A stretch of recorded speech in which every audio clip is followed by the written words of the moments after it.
Normal University, University Center for Gender and Development. This takes me back early January when my team, Ivy, Len, Pat, and Rosel were talking about what if we create a pro women, an exclusively pro women and pro LGBTQ like version of the Palanca, and we didn't realize we wanted it to be big, but we didn't realize how much support that it will really get from the Palanca alums, from contestants, from participants all over the country, and we even have you as partner. And so we are very blessed to actually have this successful program, and we are really planning. I am planning to really do my best to persuade my bosses in Philippine Normal University to make this a yearly event. So please, everyone, I hope you support us in that towards that direction. And without further ado, I'd like to present to you our humble show for the Normal Awards ceremony. Thank you. Ladies and gentlemen, please stand by for the Normal Awards for Gender Inclusive Literature, brought to you by the Bureau of Copyright and Related Rights in partnership with Hi the everyone. Philippine Allow me Normal today to please University. tell you a little bit more about the book.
Hello everyone, I'm Ted from the Pen Shop Group, and I would like to congratulate the Bureau of Copyright and Related Rights of IPO Phil in organizing the first Philippine International Copyright Summit. Hello everyone. And now, the winners of the Normal Awards.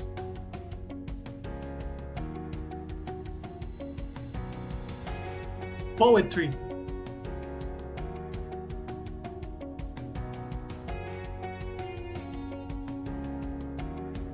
Third place,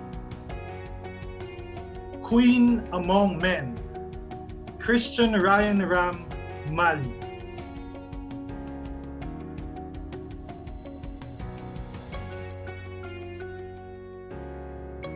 Hey! So, Ram here. First of all, I would like to thank all of the people who made this possible, to the organ to PNU, of course, and to the judges. Thank you all so much. You know, as somebody who's queer, there's always the urgency to be recognized, you know, to be seen, to be identified, to be kept around in a certain safe surveillance. And part of my poetics as somebody who writes is the critique of the heteronormative surveillance and how it potentially distorted the perception of queer people about many things. You know, like how it distorted our perception of being and community and relationships and identity, you know, and it feels really bizarre and heartwarming to know that the work that I'm doing actually has weight, and that, you know, an institution recognized it. You know, it means that I'm doing something good, you know, and I think everybody needs that kind of reminder from time to time. So thank you so much, PNU, and I hope that we can continue creating more safe spaces for everybody. Yun lang. Thank you so much.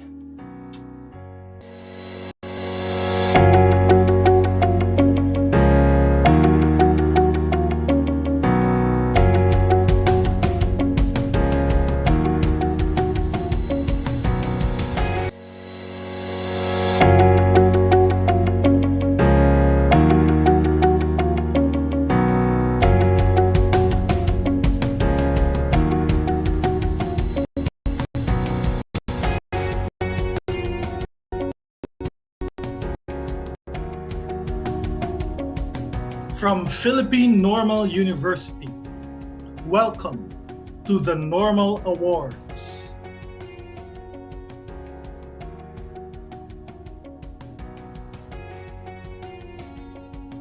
To start our celebration, please welcome the President of the Philippine Normal University, Dr. Bert J. Tuga.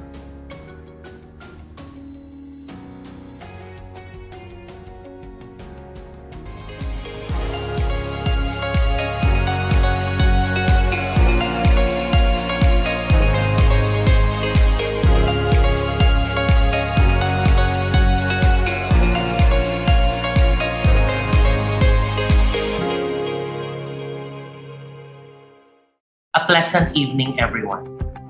I would like to thank the University Center for Gender and Development for inviting me to be the guest speaker for tonight's event.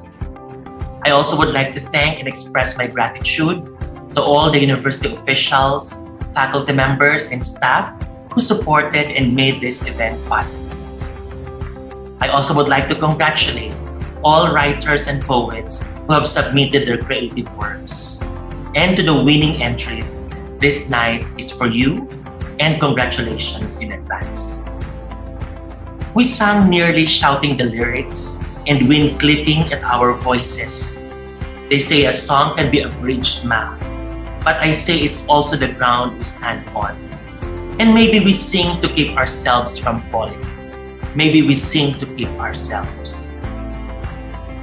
These are the words of Vietnamese-American poet Ocean Vuong in his debut novel, On Earth, We Are Briefly Gorgeous. These words made me realize the complexity of what it means to exist. To be is to be an enigma. To be is to be heard. To be is to listen. But in most cases, our voices are silenced, our words erased. I suddenly realized that as humans, we want to be perceived by the other, to be acknowledged by those around us. Maybe because in that small act of recognition, we can convince ourselves that we are here, that we exist. As human beings, that's probably the reason why we sing love songs, write novels and poems, or create visual representations of the things that we cannot fully express Maybe through rhymes, metaphors, and brushstrokes, we can convince others to listen. Our event today aims to do that, to help the subalterns reclaim their voice. Beyond the award and the prestige, PNU's Normal Awards for Gender Inclusive Literature is an opportunity for everyone to reclaim their voice and enunciate their truths. The finalists and the winning entries are an expression of being seen and heard. It represents the yearning to feel that somebody understands the struggles of being gender diverse and the ambiguity of knowing that we all live in a world that forcefully categorizes and compartmentalizes us, stopping us from actualizing our authentic selves. The short stories, essays, poetry, and novels submitted to the Normal Awards Committee are all expressions of our struggle for identity. It is our way of claiming our space in a society that pushes us further into the margins. Literature is always a self-making and self-defining act, a process that disidentify with externally imposed and internalized definitions of the self. To write our experiences is to break free from the epistemic violence of heteronormativity. To write is to liberate ourselves. Writing literature is to choose not to belong in any categories. By breathing life into our words and feelings, we teach others how to speak our language. We make them learn and understand. I'm very proud of all the finalists and the winners for the inaugural PNU Normal Awards for Gender Inclusive Literature. I hope that this award would not be the last but a stepping stone for you to reach the spaces where our voices can be heard. Thank you, and once again to all the winners, congratulations.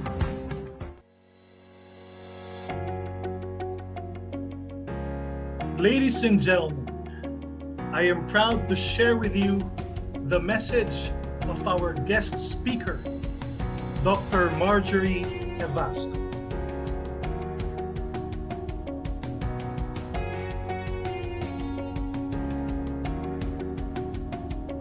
Dr. Bert J. Tuga, President of the Philippine Normal University, Vice President for Academics, Dr. Jenny V. Pocson, Vice President for Research, Planning, and Quality Assurance, Dr. Ronald Alan S. Mabunga, Vice President for Finance and Administration, Mr.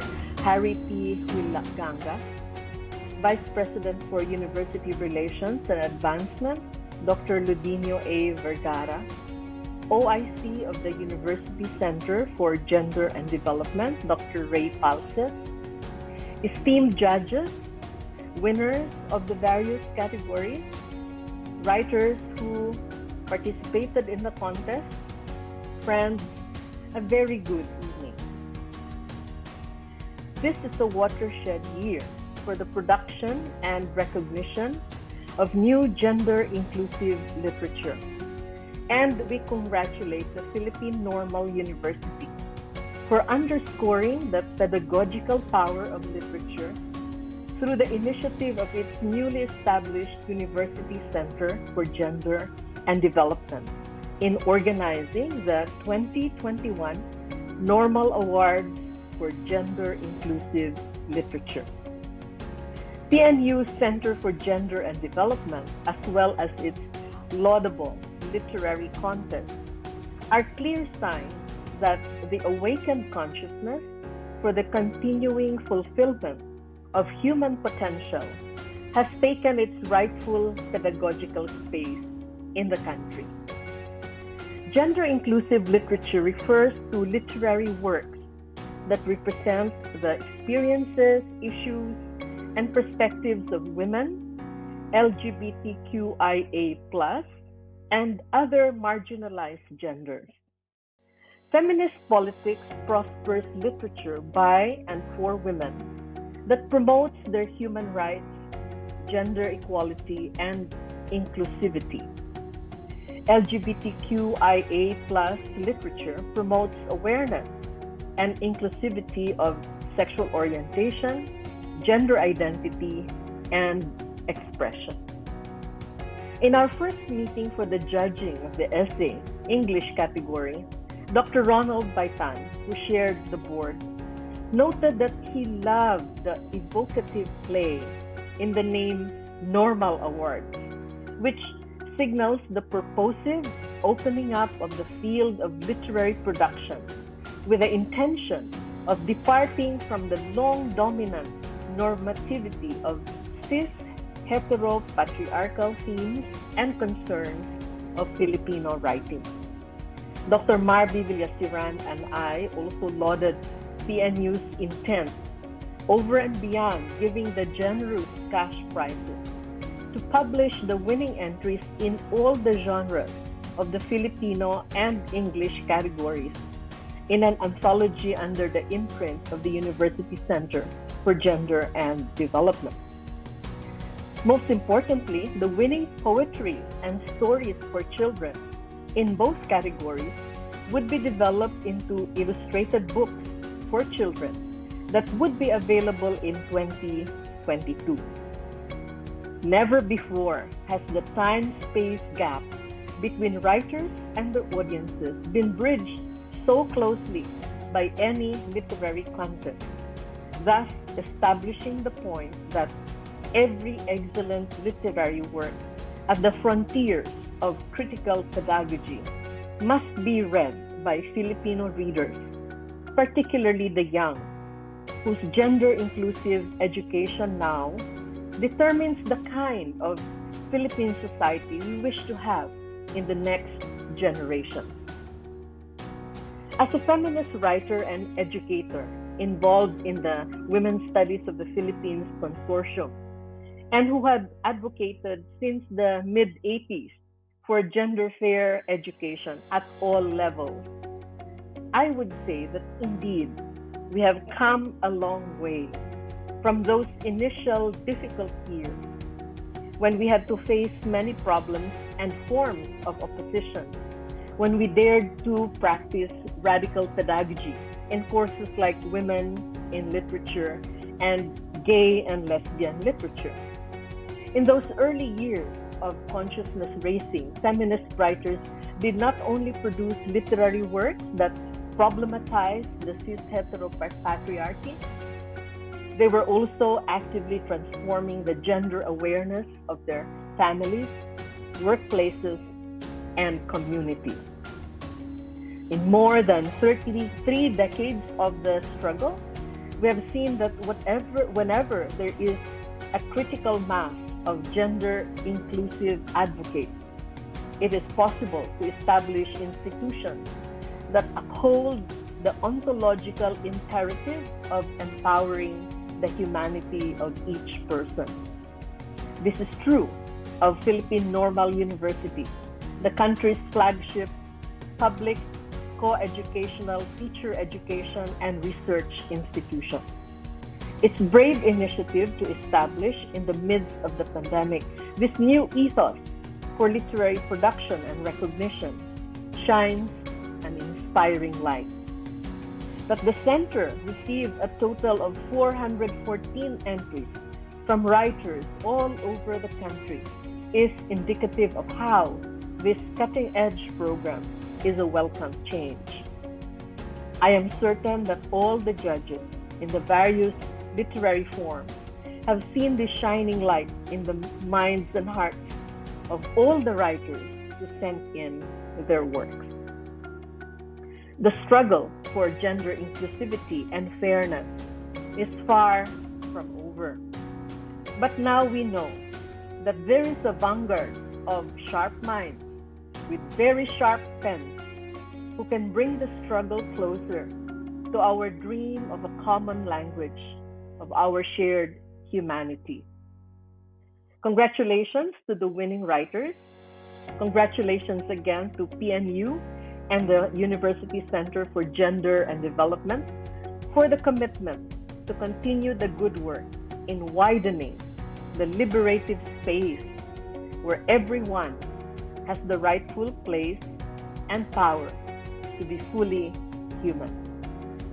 Thank you and good evening.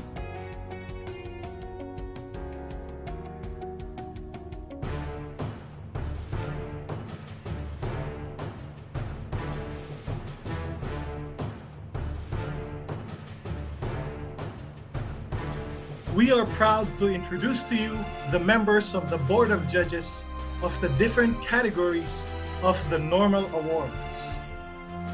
The judges for poetry: Professor Nerissa del Carmen Guevara, Dr. Noel Leslie de la Cruz, Mr. Carlomar Dawana. For the category Tula, Miss Aida Santos, Dr. Louis John Sanchez, Dr. Dina Rom.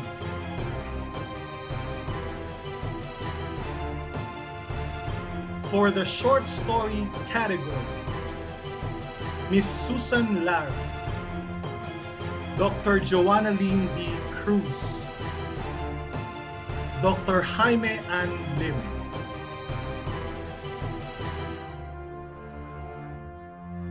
For the category Maikling Kwento, Miss Mayet Bayuga, Dr. John Iramil Teodoro, Professor Danilo Francisco M. Reyes.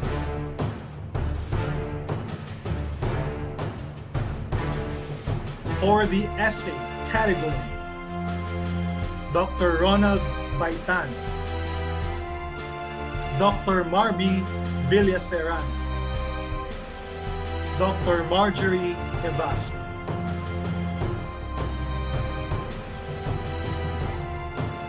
For the category Sanaysay, Dr. Chuck Berry Pascual, Dr. Cesar Aquino, Dr. Eugene Evasco.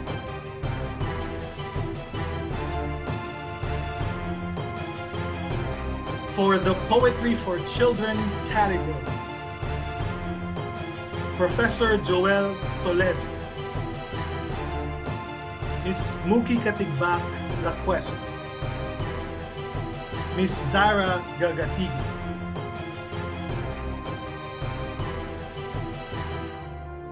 For the category Tulang Pambata,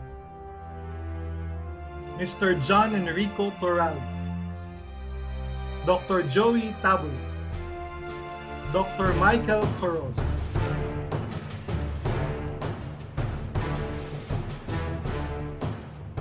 For the Novel for Teens category, Miss Carla Pasis, Miss Mara Lanot, Professor Jerry Los Baños.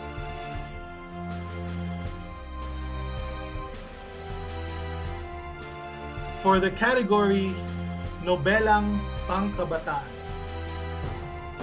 Dr. Luis Gatmaitan, Dr. Romel Rodriguez, Miss Frances Ong.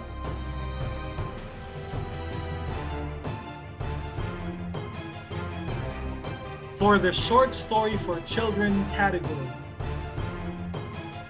Professor Danton Remote, Mr. Sarge Lacuesta,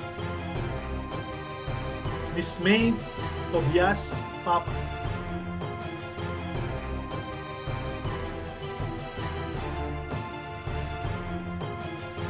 For the category Maikling Kwentong Pambata, Mr. Randy Garlicos, Mr. Ogie Rivera, Mr. Russell Molina.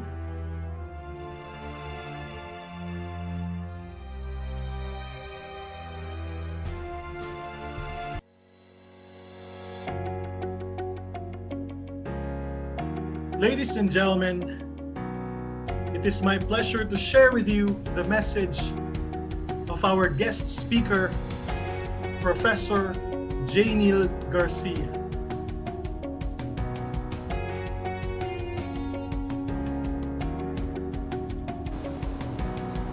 Pleasant day to everyone. First of all, allow me to thank President Bert Tuca and the Center for Gender and Development of the Philippine Normal University for inviting me to give this short message on the occasion of the final ceremonies of their Normal Awards for Gender-Inclusive Literature. Being the foremost facility for teacher training in our country, the PNU has indeed taken a very bold step and made a powerful statement by organizing these awards, whose purpose must have been to recognize local queer talent, yes, but also, in an equally important measure, to locate and make available more remarkable Philippine queer literary works that can henceforth enrich the syllabi and become part of the reading lists of secondary and tertiary literature classes all across our country. As I see it, one of the clearest values of these awards is that they can help promote the progressive awakening of our national education system as far as the question of gender inclusivity is concerned. As we who are educators only all too clearly understand, gender inclusivity is inseparable from any discussion of social equality, and it constitutes a vital aspect of all our students' well-being. The simple truth is that gender is one of the primordial, one might say irreducible ways any of us may experience being a person, may experience being fully present and alive in this world.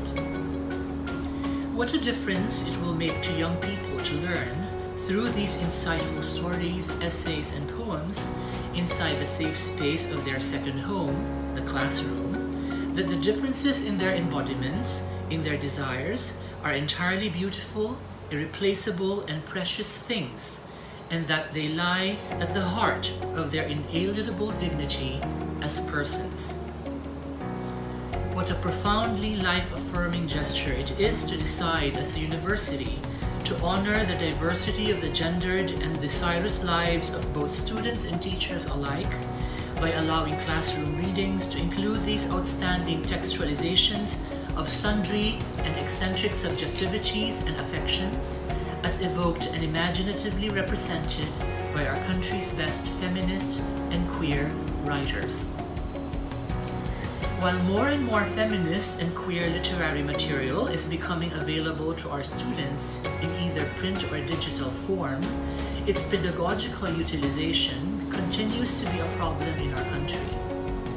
This late in the day, a clear dilemma we are still facing is the absence of an institutional structure in our national education system to present and properly teach feminist and queer texts in the senior high school and early tertiary levels, in which such texts are still missing by and large.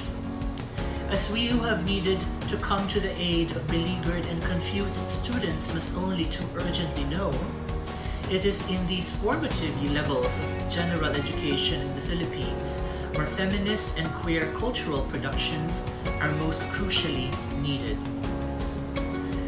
We recognize the fact that in the typical Philippine humanities or literature classroom, the default interpretive position in making sense of representations of relationships, domesticity, desire, even nature and life itself is heteronormative. The prevailing humanist perspective in the reading and the creation of the arts in the typical Filipino schoolroom dismisses the difference that the question of queer desires and identifications makes to the creative process and output.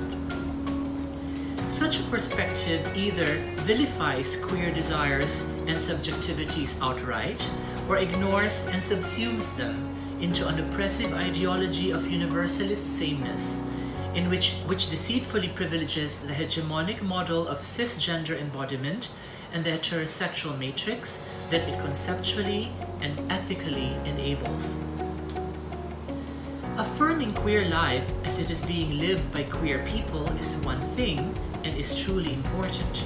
However, we also understand that dignifying and sustaining this life in the world in which it must assert itself to exist is another thing altogether, and this task is just as vital. These awards are a step in just these divergent but complementary directions, and I applaud the Philippine Normal University and its enlightened officials for endeavoring to sponsor them. Discovering new queer writers and giving them a platform on which to be known and appreciated is already a wonderful and notable thing. Promoting the curricular use of important queer and feminist works of literature ennobles and magnifies the good of this undertaking, helping to push our educational system one step closer to actualizing the ideals of gender and sexual equality in our classrooms and in our country as a whole.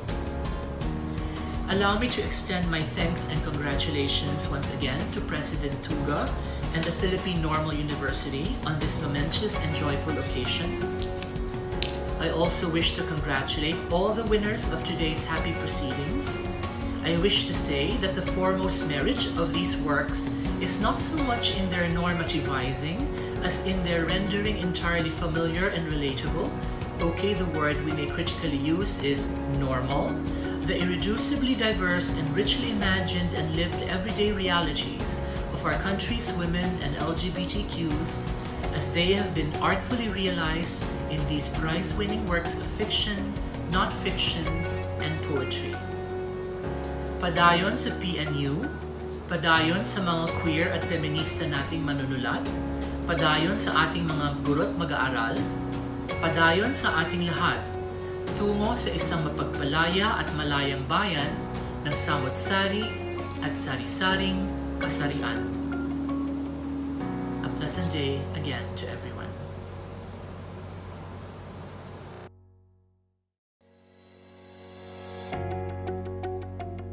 The Normal Awards will not end now. The winners of the Normal Awards.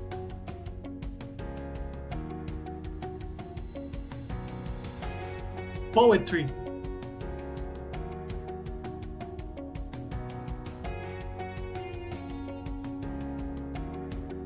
Third place. Queen Among Men, Christian Ryan Ram Mali.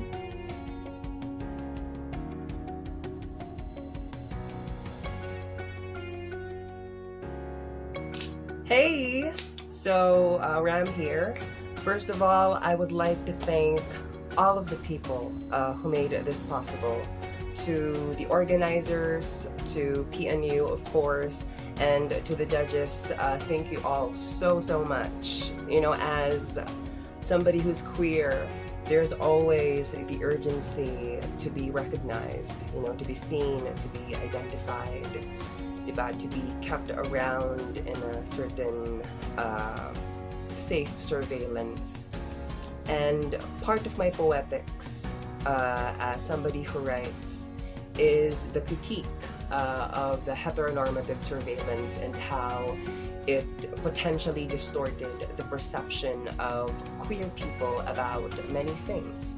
You know, like how it distorted our perception of being and community and relationships and identity, you know, and it feels really bizarre and heartwarming to know that the work that I'm doing actually has weight and that, you know, an institution recognized it. You know, it means that I'm doing something good, you know, and I think everybody needs that kind of reminder from time to time. So thank you so much, PNU, and I hope that we can continue creating more safe spaces for everybody. Thank you so much.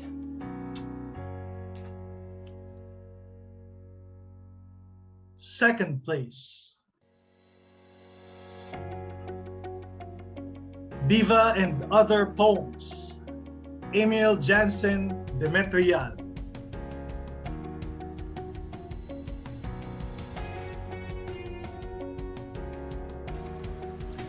First, let me express how honored I am to be a finalist in the Normal Awards. I honestly did not expect to come this far. Let me express my gratitude as well to the panel of judges in the University Center for Gender and Development of the Philippine Normal University for giving me a chance to share my poems to everyone. Finally, I'd like to thank people who helped me greatly in writing and rewriting these poems. First and foremost, Mark Anthony Kayanan, Vijay Alquesola, Vanessa and Joyce T. Haro, and my mothers. Again, thank you very much. First place. No Commandments, Jose Luis B. Pablo.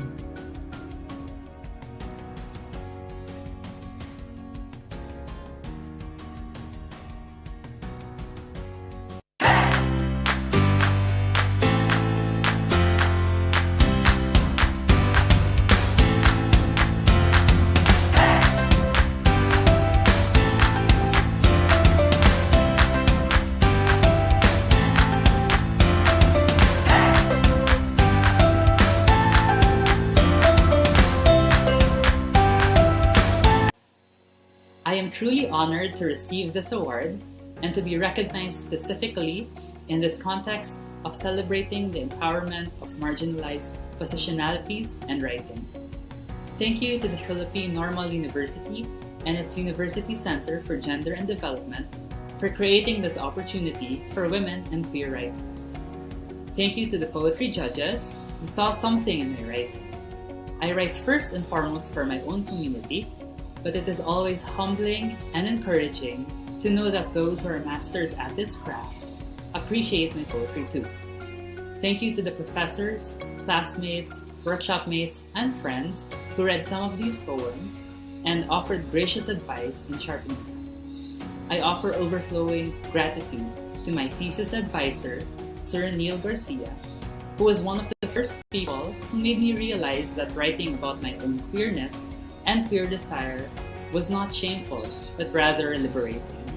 And finally, the biggest thank you goes to my stage husband, Romel, who makes me brave, not only in my writing, but also in my own life and in love. And to everyone here, may we continue to write and to act towards the liberation of all. Thank you.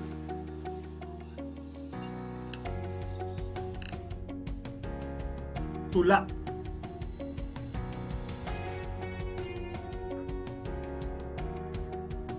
Third place. Wonder Woman. Isa Maria G. Reyes.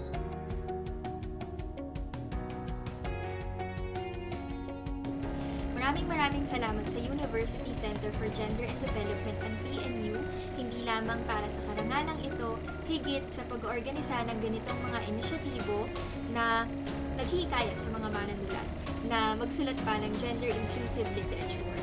Mahalagang mahalaga at kailangan lalo na sa mga panahon ngayon na makabasa pa tayo ng mga akda ng kababaihan at ng LGBTQIA+, para makita natin ang kanilang danas at maunawaan natin na mahaba-haba pa ang kailangan nating tahakin upang maging totoong pantay-pantay na karapatan natin at magkaroon ng makataong pagtrato sa kahit na sino anuman ang kanilang kasarian.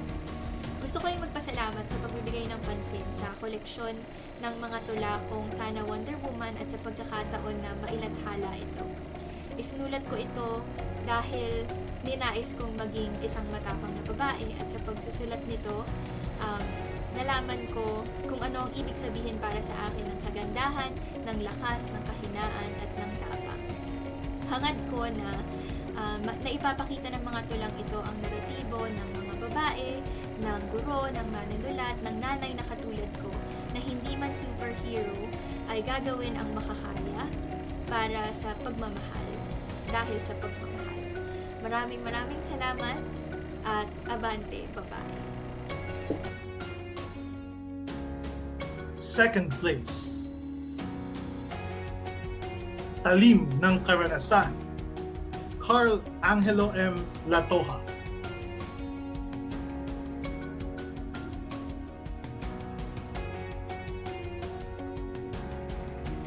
Magandang araw sa inyo.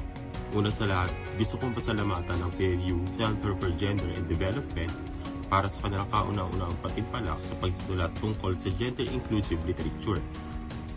Ayon kay Elizabeth Alexander, every book of poems or every book of poetry carries voices and histories and traditions. Totoo, at nagpapatunay ang koleksyon ng tula na aking binuo na lumalagaw sa aking mga personal na karanasan bilang lalaki sa pamilyang halos binubuo ng babae. Hindi pa rin nakakalaya sa pagkakakalag ang babae mula sa layaw ng tradisyon ng makamatsong lipunan. Kahit nakakapagtrabaho, nakakaboto, at higit sa lahat ay may laya ng makakuha ng posisyon sa pamahalaan. Hindi pa rin mawawaglit at mawawala ang mapang-api o mapang-abusong pananaw laban sa babae at sa mga ina. Magmula sa bahay, sa posisyon sa pamahalaan, sa pag-ibig at higit sa lahat, sa posisyon sa lipunan. Hanggat may kaso ng pang-aabuso, pangmamaliit, misrepresentasyon at panggagahasa, tuloy pa rin ang laban. Tuloy pa rin ang pakikibaka na nag-iingay sa mga tula, sa mga sulat.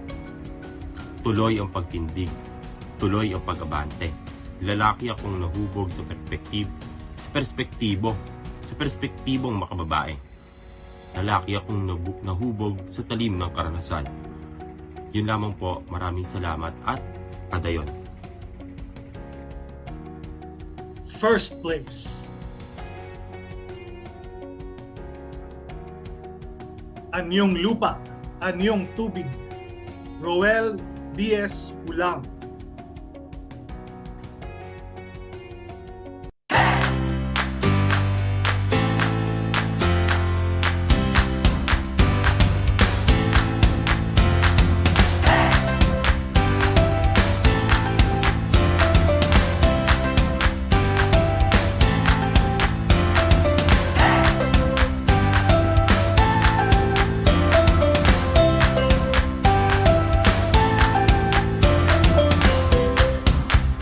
Magandang araw po sa ating lahat. Sa pamunuan ng Philippine Normal University, lalo na sa University Center for Gender and Development na nagsagawa ng Timpalak Pampanitikan na Normal Awards, maraming salamat po sa pagkakataon at sa hangaring mas mapalawak at mas mapaunlad pa ang gender-inclusive literature sa ating bansa. Sa lupon na nagsilbing inampalan, para sa kategoryang tula, maraming salamat po sa pagkilala sa koleksyon ng 10 tula na pinamagatang Anyong Lupa, Anyong Tubig. Nakatulong nawa ang mga tula, nobela, maikling kwento at iba pang mga akda upang mas mapalalim pa ang pananaw at pag-unawa ng bawat isa tungkol sa kasarian. Muli, maraming salamat po, magandang araw at patuloy tayong manatiling ligtas.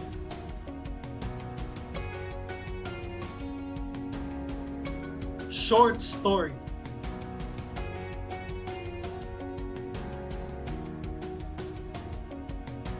Third place. Umali Ka. Terry Joy G. Tipak.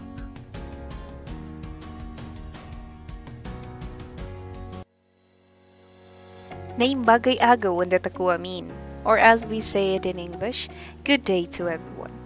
First, I would like to thank the Philippine Normal University, the University Center for Gender and Development, for giving a novice writer like me a platform to express my ideas regarding the empowerment of women and the members of the LGBTQ.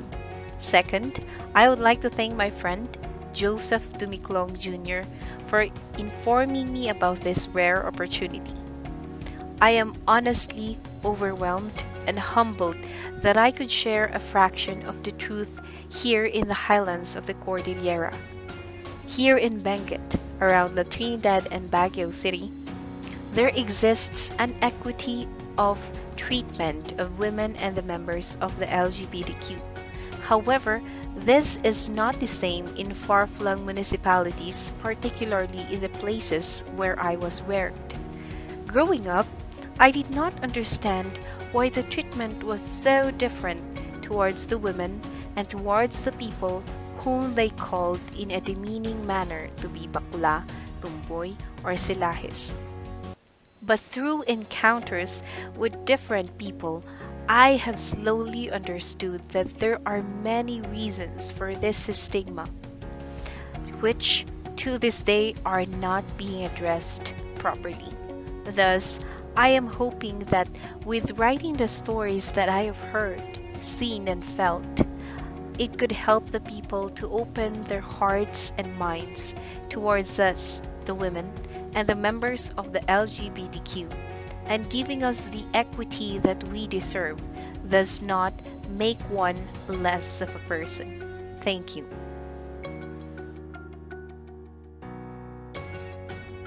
Second place.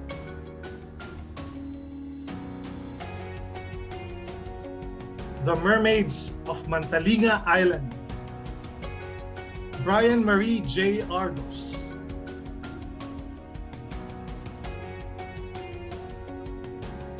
Thank you so much to the Philippine Normal University Gender and Development Program for this wonderful surprise.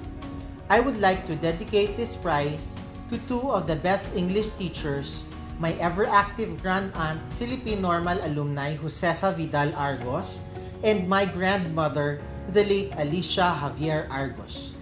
I would also like to share this victory with my family, my parents, my siblings Aryan and Kenny, and my friends Rafi and Gary, and others too many to mention. I would also like to share this to all those who have been unequivocal in feeding my passion for literature. I hope this tale of love and acceptance finds all of you well, as we all search for joy and acceptance in pursuit of a vision of equality, inclusivity, and harmony. Thank you to all of you. Congratulations to all the other winners. And finally, thank you so much to the great writer in the heavens. First place. The Incredible Tenderness of Faggots. Carlo Paulo Pacolor Garcia.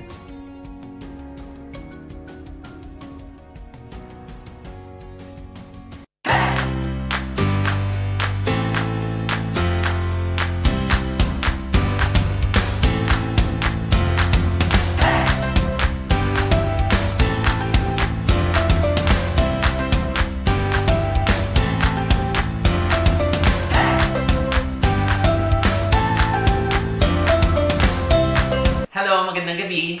Nagpapasalamat ako sa karangalang ito, lalo na ang magawaran ng premyo para sa isang kwentong proud ako na isulat ko at ngayon ay mababasa na ng mas maraming bata at namumukadkad ng mga trans, lesbiana at bakla. Isinulat ko ito para sa inyo at tungkol ito sa inyo. Gayon din ikinagagalak kong kasama ito sa mga nagwaging akda para sa pinakaunang Normal Awards. Maraming salamat sa mga huradong nagbasa, maraming salamat sa Philippine Normal University at higit sa lahat maraming salamat sa kanilang University Center for Gender and Development na nagpasinaya ng kompetisyong ito. Magpatuloy pa sana ito nang sa gayoy mas lumawak pa ang kaba ng mga akdang isinusulat at isusulat pa ng mga batang bakla, lesbiana at mga trans na galing mula sa sarili nating mga boses at karanasan na kailangang maitawid mula sa mga silid patungo sa lansangan. Nais ko lang basahin ng mabilis ang dalawang sipi mula sa librong Time is the Thing a Body Moves Through ni T. Fleischman. Sabi niya tungkol sa kasarian, an annoying thing about gender is that it always gets in the way of people understanding context. Gender confuses people. They are being transformed by it and they don't pay attention. They focus on the language too much and forget to get everyone housing and healthcare, for example.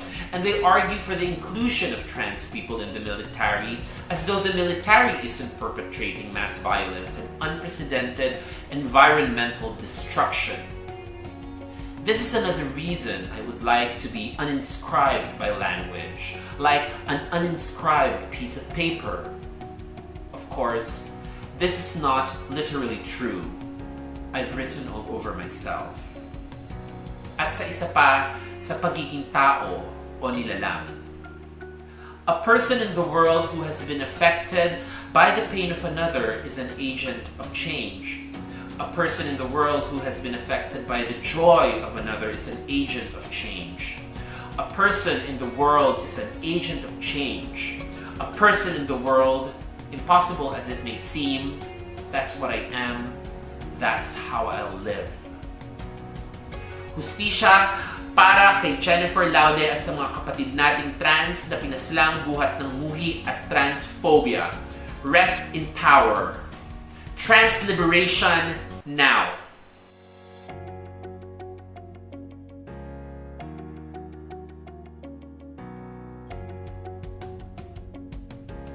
Maikling kwento.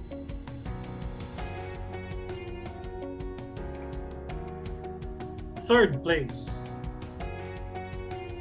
Ang lalaki sa polong puti. Anthony S. de la Cruz.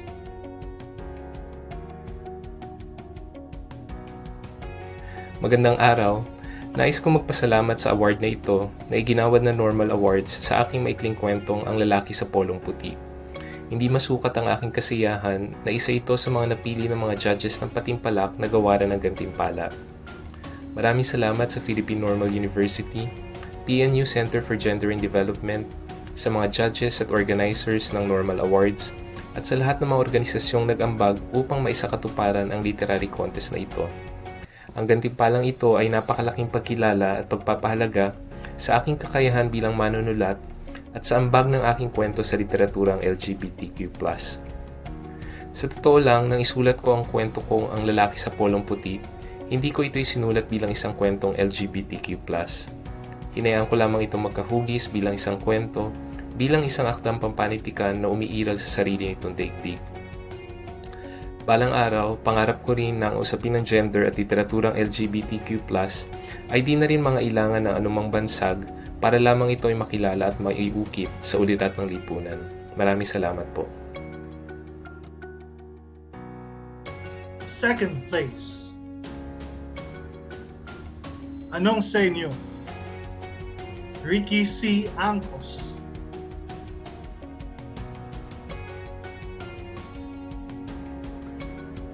Magandang araw sa ating lahat. Tinatanggap ko ang pagkilala ng Pamangtasang Normal ng Pilipinas.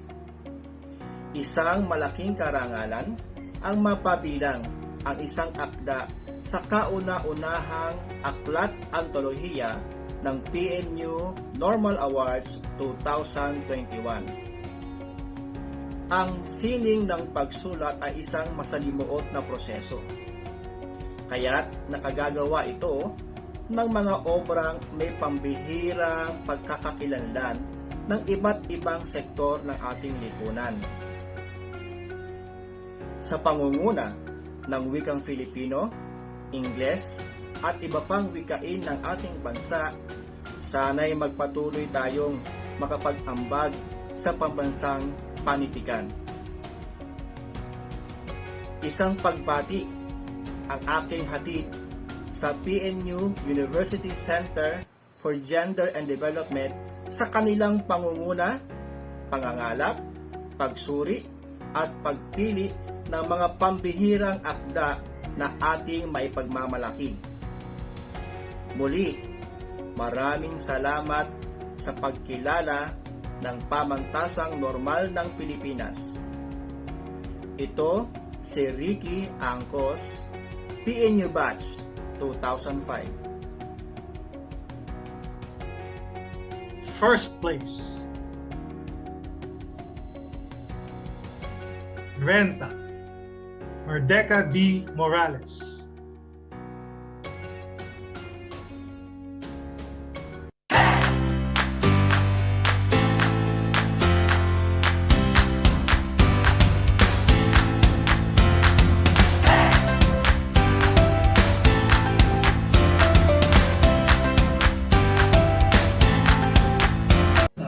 Magandang gabi, PNU. Una ang aking pagbati sa mga kapwa ko nanalo rito sa kauna-unahang PNU Normal Awards. Congrats sa inyo. Masasalamat naman ang aking pinapabot sa mga naghanda at nag-ayos ng patimpalak na ito, ang PNU University Center for Gender and Development. Na-imagine ko ang mga stress at sakripisyo ninyo para maitawid ng maayos ang patimpalak na ito sa kabila ng maraming limitasyon dulot ng pandemya. Salamat sa pagkakataong binigay niyo sa aming lahat para maipakita ang aming mga akda sa mga nagsuri nito at sa mga magiging mambabasa nito sa inaharap pagkaraan gawing libro ang mga akdang nanalo. Binabati ko ang tagumpay ng inyong proyekto. Sana'y magpatuloy ito sa sana'y magpatuloy itong patimpalak ng PNU UCGD sa marami pang taon. Malaking bagay ito hindi lamang para sa mga mambabasa na gustong pag-aralan ng ugnayan ng mga isyong pangkasarian sa kasalukuyang kaayusang panlipunan, kundi para na rin sa amin na nagsusulat dahil nabibigyan nito kami ng kumpiyansa na dapat naming ipagpatuloy ang aming ginagawa na mag-ambag sa pagsusulong ng mahalagang kaalaman ukol sa nabanggit na paksa. Naalay ko ang gawad na ito sa mga barkadang manunulat sa PUP, sa mga kasama ko sa Center for Creative Writing. Ito, nabunyag ang pagsali ko sa contest. Ganun din, inaalay ko sa misis ko ang cash prize na kasama nitong award na buong puso naman niyang iaalay malaon sa Meralco at Nawasa. Muli, magandang gabi sa inyong lahat. Maraming salamat. Sanaysay.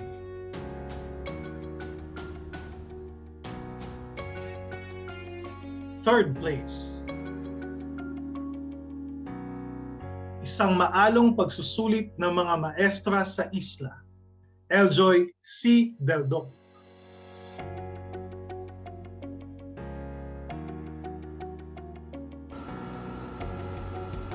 Isang pagsaludo at pasasalamat po sa Center for Gender and Development ng Philippine Normal University para sa inisyatibong ito na pakikinabangan hindi lamang ng mga manunulat na kagaya ko, kundi maging ng mga guro at mga mag-aaral. Unang beses ko pong sumulat ng isang sanaysay at isinali ito sa isang patimpala, kaya napaka-espesyal po ng pagkilalang ibinigay sa akin ng mga hurado. Kaya sa inyo po, maraming salamat. Hindi ko po maisusulat ang sanaysay na ito kung hindi dahil sa generosity ng mga guro sa mga isla ng Pugad at Tibagit sa aming bayan sa Hagonoy, Bulacan. Umaasa ako na ang kanilang mga totoong kwento ang magmumulat sa ating mga mambabasa kung paanong nagsisikap at nagbubuwis buhay ang mga maestra sa isla upang makapaghatid ng pagkatuto. Muli po, maraming salamat at ibayong ingat sa lahat.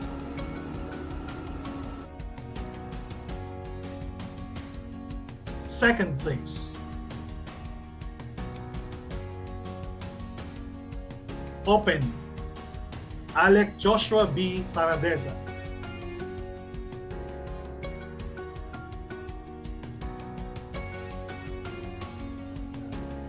Magandang araw po.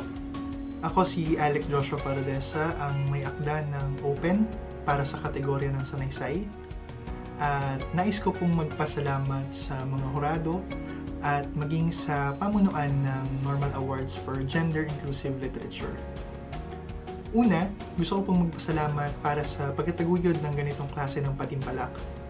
Hindi lamang ito napapanahon, kundi parte rin ito ng kabuuang panawagan natin para sa pagkakapantay-pantay at hustisyang panlipunan. Kasama po dito ang pag-aangkin at pagbuo ng mga espasyo para sa karanasang labas sa iba't ibang kaayusan ng pagsasamantala at maaari ring tumunggali dito. Sa kasong ito, nandito ang heteronormative at patriarchal na sistema. Pangalawa, nagpapasalamat po ako para sa pagpili ng Open bilang parte ng mga nagwaging piyesa. Sa pag-usad ng panahon, umuusad din ang mga puwersa nito, lalo na ang mga tao nagpupumiglas, naghahanap ng bagong forma sa iba't ibang aspeto ng kanilang buhay. Kung hindi man sa buhay mismo. Dahil doon uusbong din ang mga bagong forma ng relasyon o kahit papaano ay mga unang pagnanais para sa mas bukas, pantay, makatarungan at malayang forma ng pag-ibig. Tungkol lang open sa pagninilay-nilay sa mga bagay na yun. Muli, maraming salamat po sa pagkakataong ito para sa mas malayang bukas. First place.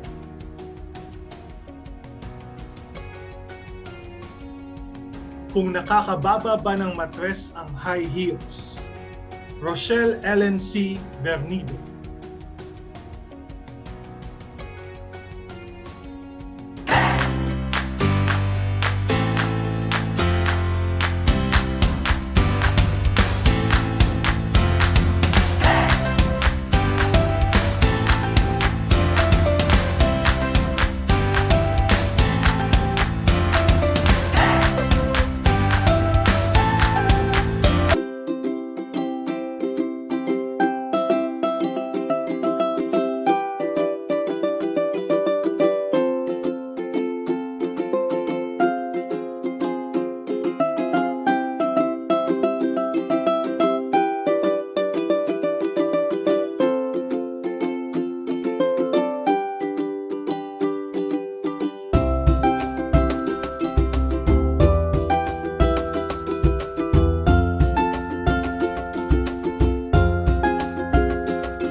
Essay. Third place. On Closets and Monoliths. Francis Ezekiel P. Ampil. I am filled with gratitude, honor, and humility at receiving this award. First and foremost, I'd like to thank my family, friends, the Bulletin Board GC, and my publication of Kapawa for nurturing my talent so that I'd be able to do what's led me here today and that's led me all throughout my life into the future as well. I'd also like to thank Philippine Normal University and the University Center for Gender and Development for creating opportunities for women and queer people to make their mark in the world and share their stories. We can only hope that there are more groups like yours uplifting us and supporting us. And I just want to finish off by saying that one of the most important goals for me as a writer and a queer person is to have my expression of thoughts and experience recognized and resonate with whoever it can. To have both those identities of mine be recognized by some of the best writers in our country incites a feeling I simply cannot put into words. So let's keep supporting our queer people and our women and creating opportunities for them so that they may feel such feelings too. Thank you.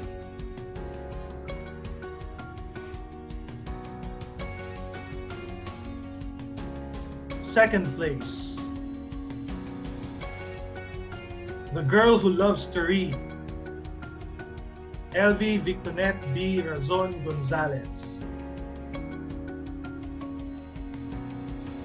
It is with utmost gratitude and humility that I accept this award. Thank you, Philippine Normal University, for this great opportunity and for choosing my work.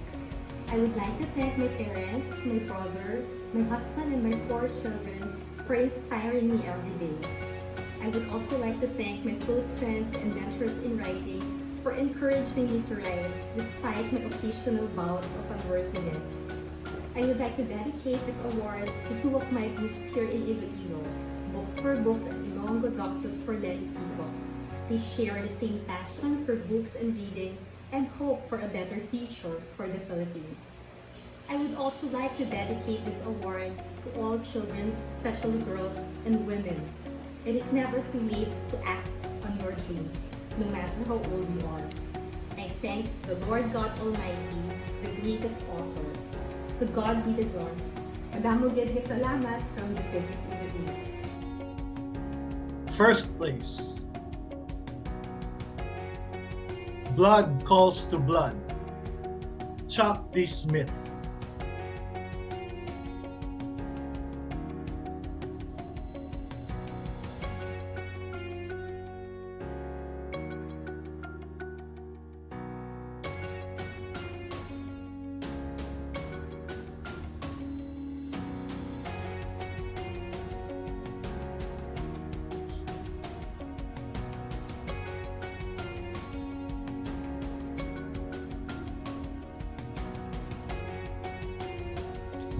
Hello.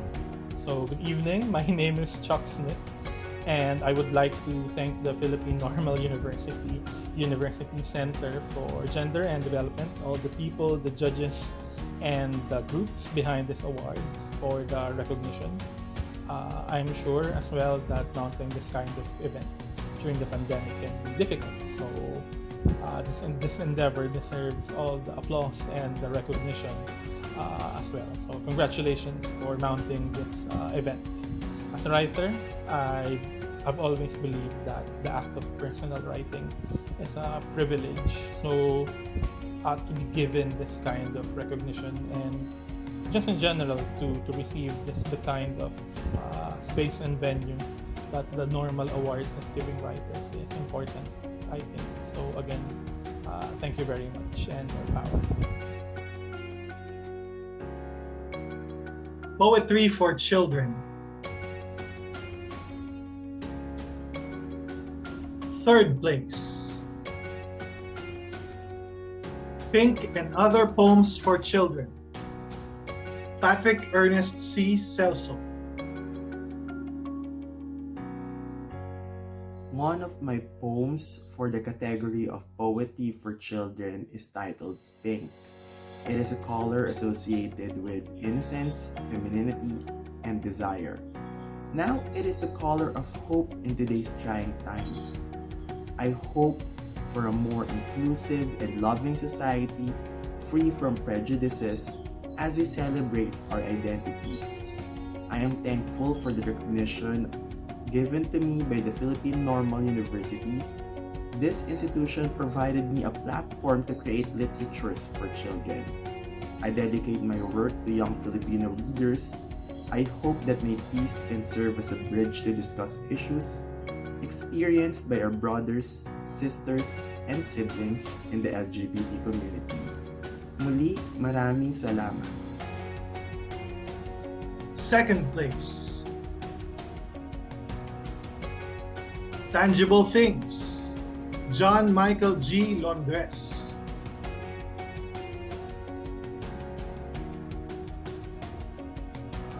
I would like to thank the Normal Awards for giving me this huge recognition. I also thank God, my family, my friends Mary Hope and Nino, for inspiring and supporting me all throughout. Maraming salamat po. First place. The Real World. Patricia Selena A. Ngo.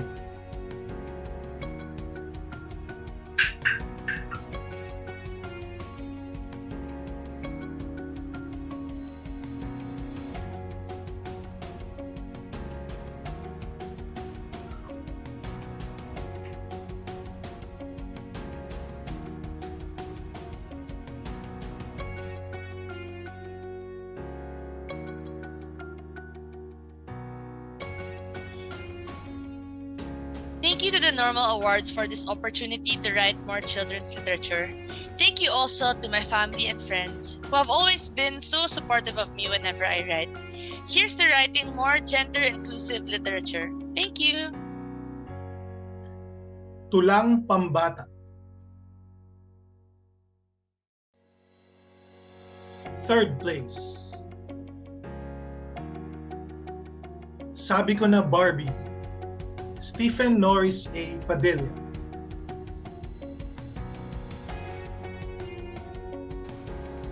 Maraming salamat sa Philippine Normal University, lalo na sa University Center for Gender and Development para sa karangalang ito. Nais ko rin magpasalamat sa mga taong tumulong upang magbasa ng aking mga akda. Unang-una na si Mary Liz Eliasa, sina Angelo Carlo Evola, at si Arian Jan Enriquez. Muli, maraming salamat po. Second place. Sa harap ng salamin, mga tulang pambata, Dave T. Rigor. Bata pa lang, ang mga mata ni tatay ang naging salamin ng aking kagandahan. Ito ang naging inspirasyon ng aking mga tulang pambata na nagsasalamin ng isang uri ng pagtanggap na kadalasang naipagkakait sa mga batang tinutuklas pa ang kasarian. Isang malaking karangalan po na may bahagi itong aking munting koleksyon sa inyo at sa lahat ng mga batang ang tanging layunin po lamang ay magdulot ng kagandahan sa buhay. Naway patuloy po nating ipagbunyi ang ating pagkakaiba-iba at muli pagbati sa lahat ng mga nanalo. First place. Halik ng itik at iba pang tulang pambata, Paterno B. Baloloy Jr.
Maraming salamat po, lalong-lalo na sa University Center for Gender and Development ng Philippine Normal University.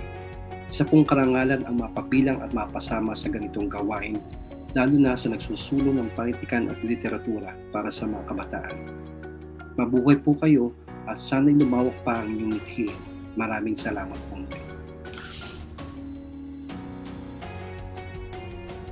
Novel for Teens. Third place. The Art of Reattaching Heartstrings, Joyce Lorraine D. Mina.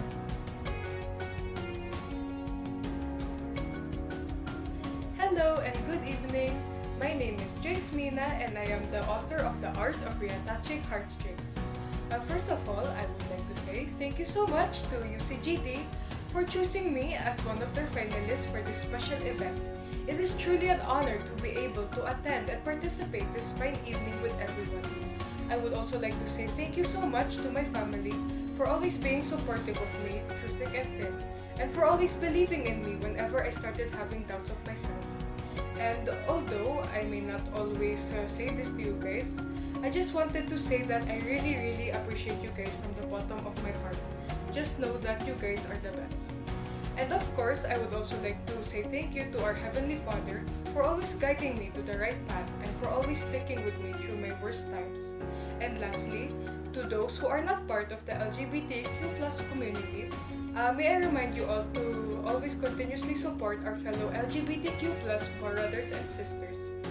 Just remember that we should always support them, may we always be there for them when they need us, and we should always love and accept them for who they are, because you know what they say, all people are equally treated regardless of who they are and who they love. Thank you and God bless. Second place. Head Up High, Sayana Jeremy P. Hedriana.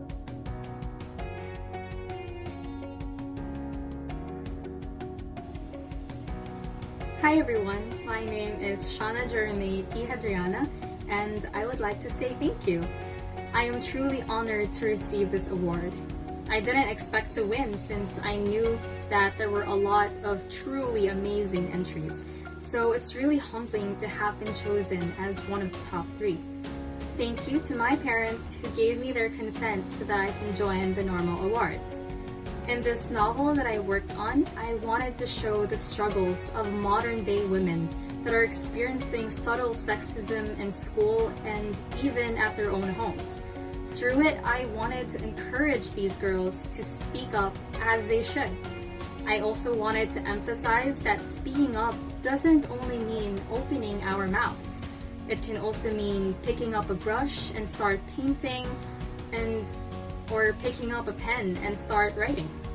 As someone who is not a vocal person herself, I wanted to express myself another way, and that is writing.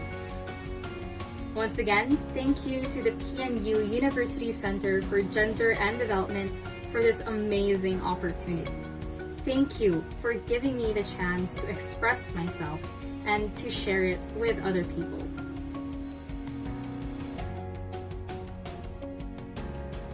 First place. The Moon Knows About You, Aurelio A. Sarmiento Jr.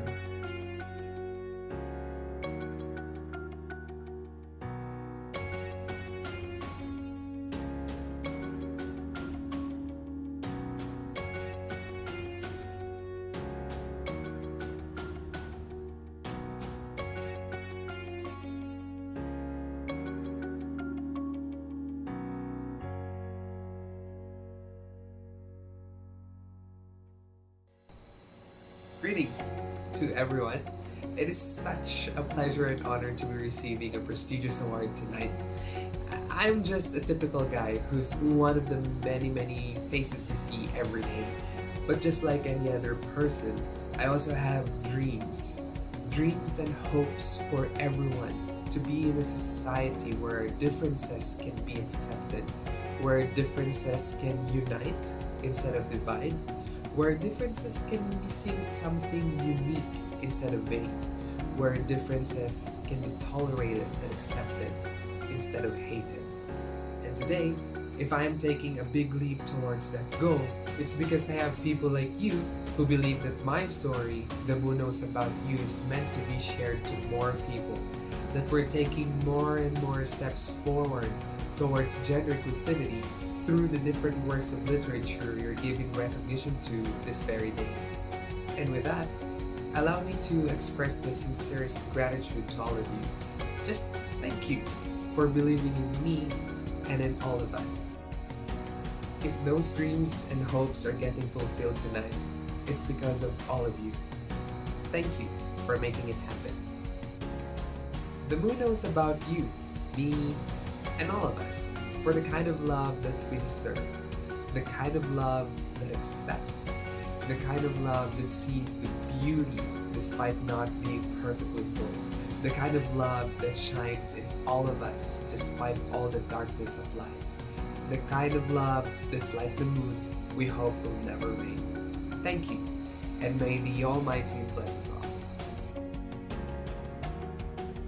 Nobelang Pangkabataan.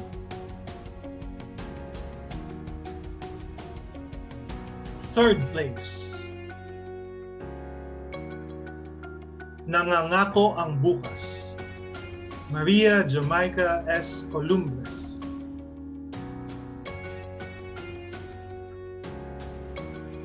Mabuhay! Ako si Maria Jamaica S. Columbus, isang manunulat, isang karangalan sa akin na tanggapin at mapabilang sa prestiyosong unang taong timpalak na ito ng Normal Awards ng Philippine Normal University Center for Gender and Development.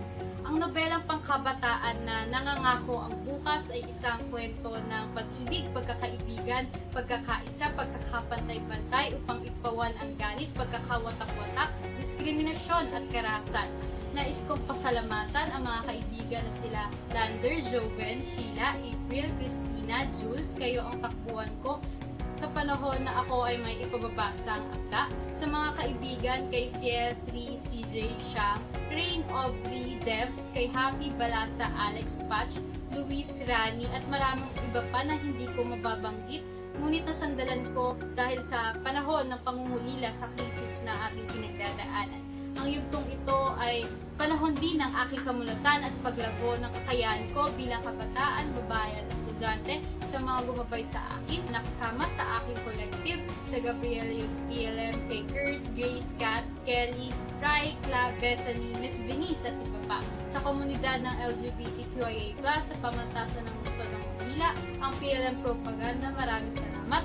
Sa mga iniidolo na profesor, si Sir Ricky Lee, Sir Max Salvador at mga tinitingala kong autor na bumuo ng aking isipan at karakter, sa DOST, sa patuloy na scholarship sa akin, sa aking mama kay Penny, sa aking mga tiya, sa aking dalawang kapatid, at panghuli sa lahat ng sumusuporta sa aking karera, sa pagsulat panghabang buhay ko po itong pasasalamatan at tatanawin. Padayon lamang po tayo, mag-isip, magsuri, magbasya. Importante ang pagkakaroon ng advokasya ng mga prinsipyo upang lumago tayo bilang tao.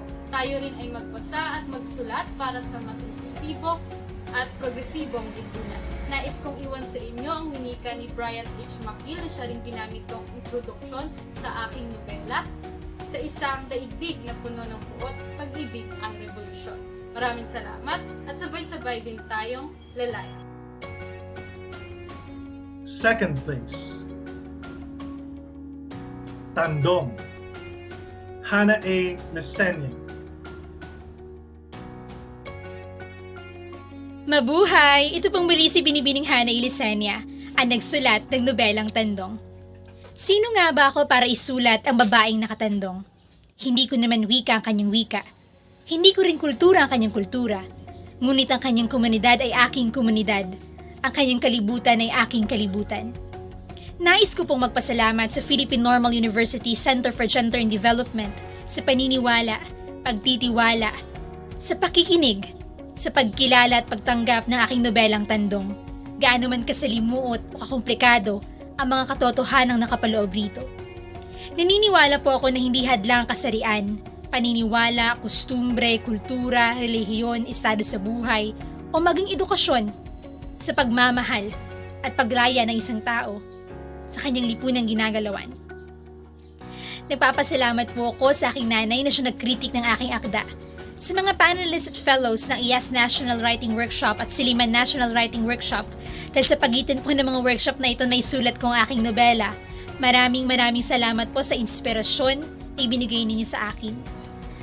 Naniniwala po ako na isang malaking responsibilidad ang pagsusulat sa gitna ng pandemya, lalo na kung pinapaksa natin ang mga sensitibo at mahalagang usapin sa ating lipunan. At ito po ang aking laban, ang bigyan ng boses ang kababaihan sa ating bayan. Maraming salamat po sa patuloy na nakikinig, nagbabasa, nanunood at sumusuporta sa Panitikang Pilipino para sa mga Pilipino, mula Luzon, Visayas at Mindanao. Huwag po tayong matakot at patuloy po tayong makibaka. Ito pong muli si Binibining Hannah A. Lesenia, nagpapasalamat, gikan diri sa Mindanao. At ito po ang nobelang Tandong. Buklatin mo. First place, si Panchita Jombagera ng Pamilyang Pinaka, Romel F. Bonus.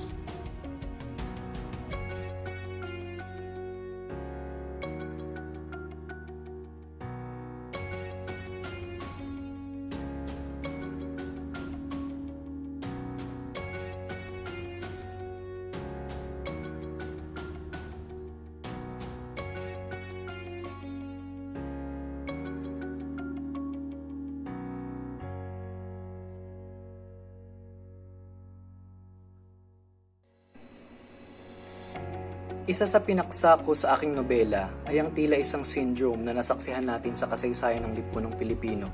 Ito ay yung pagtukoy sa kung sino o ano yung pinaka sa lahat ng kategorya ng ating buhay.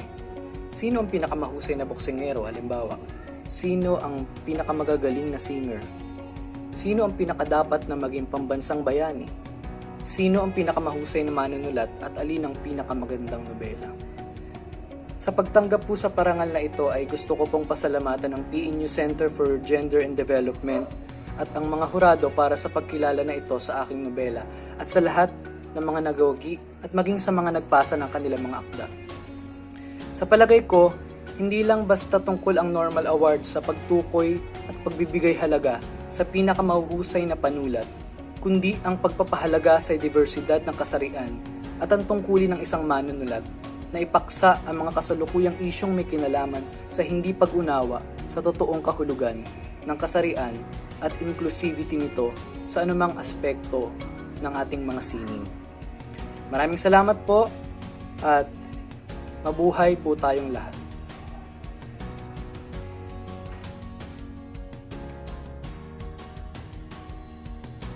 Short story for children.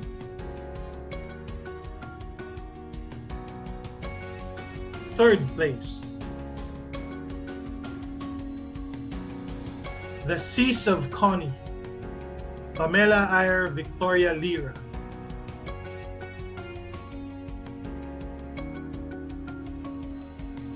A lovely evening to everyone. My name is Pamela Ayer Victoria Lira, greeting you all the way from Alang-Alang, Leyte.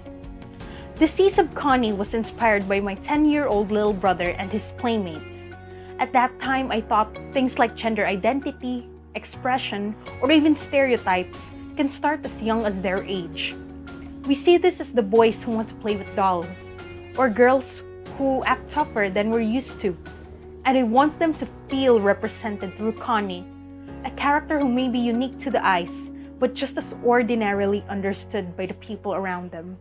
And it's this acceptance that makes kids feel loved and safe no matter what color they are inside. I would like to thank my family, friends, and my organization for supporting me on the process. And of course, to Philippine Normal University Center for Gender and Development for hosting an esteemed event like the Normal Awards, which not only fostered my love and talent for writing, but also helped spread such a colorful advocacy. With this, I hope our stories will not only bring hope to children, but to every one of you as well, regardless of age, gender, or ethnicity. Damo nga salamat sa iyo nga tanan ngan padayon. Second place. Chico and Mirlo.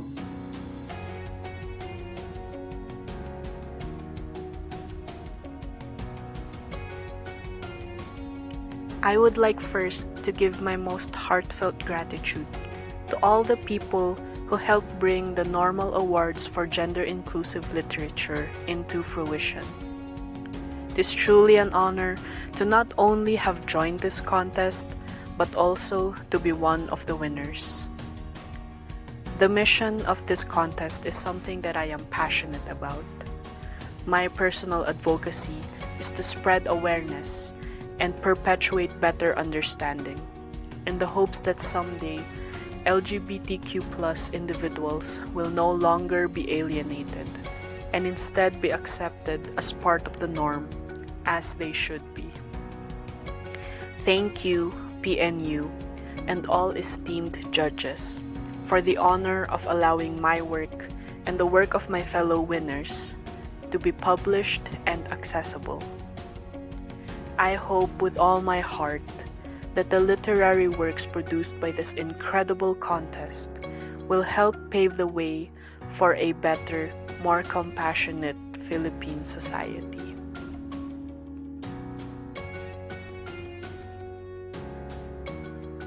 First place. Sea Stars. Dave T. Pregoner.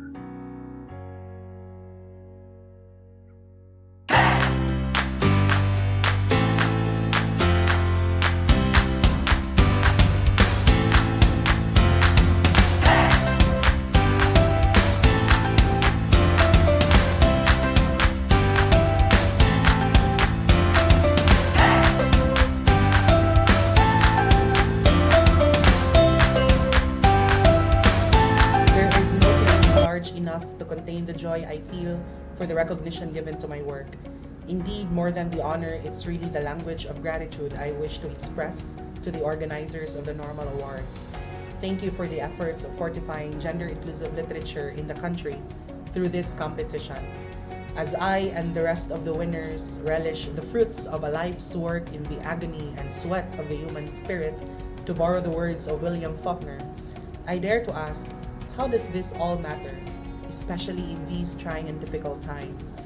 After all, as writers, we should set our hearts on helping the least, the last, and the lost endure life by reminding them of courage, of compassion, and of hope through the works that we make.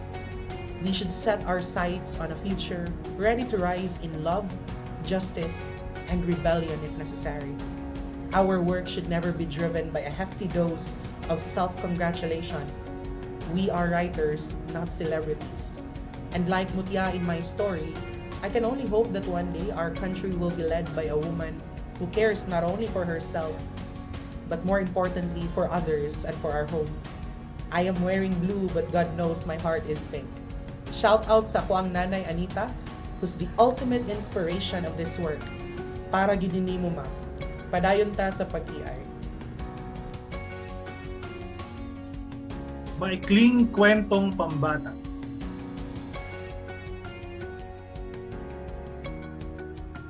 Third place. Gusto kong maging sirena. Alexander E. Blanco. I'm truly honored and proud to be receiving this prestigious award from Philippine National University. Napakaraming mahuhusay at magaling na manunulat ang sumali sa patimpalak na ito. Ngunit siguro nakita ng mga hurado ang aking pagsisikap, ang aking pagmamahal at aking matapang na pagtatangka na makabuo ng isang kwentong pambata. Hindi gawang biro ang lahat ng aking pinagdaanan, lalo't lalo na ang mga pagpupuyat at pananaliksik na aking ginawa. Hindi rin madaling sumali sa patimpalak na ito, lalo na ikaw ay babangga sa mga batikang manunulat mula sa palangka. Sinabi ko noon sa aking sarili na mapansin lamang ng mga huradong aking akda ay masaya na ako. Ang mapili bilang isa sa pinaka magaling na manunulat sa patimpalak na ito ay isa ng bonus mula sa Panginoon. Winning this award would not have been possible without the help, of course, and the inspiration I have received from my friends and colleagues. For them, I give the deepest admiration and appreciation. I would like also to thank PNU Normal Awards, spearheaded by Dr. Ray, for these extremely wonderful efforts to recognize the importance of gender sensitivity and awareness among children through literature. To the Board of Judges, Sir Augie, Sir Ras, and Sir Randy, thank you for giving me this opportunity for realizing one of my dreams. Maraming salamat po. Sa Panginoon po ang mataas na papuri. Second place. Tagu-taguan. Casey Daniel S. Inventor.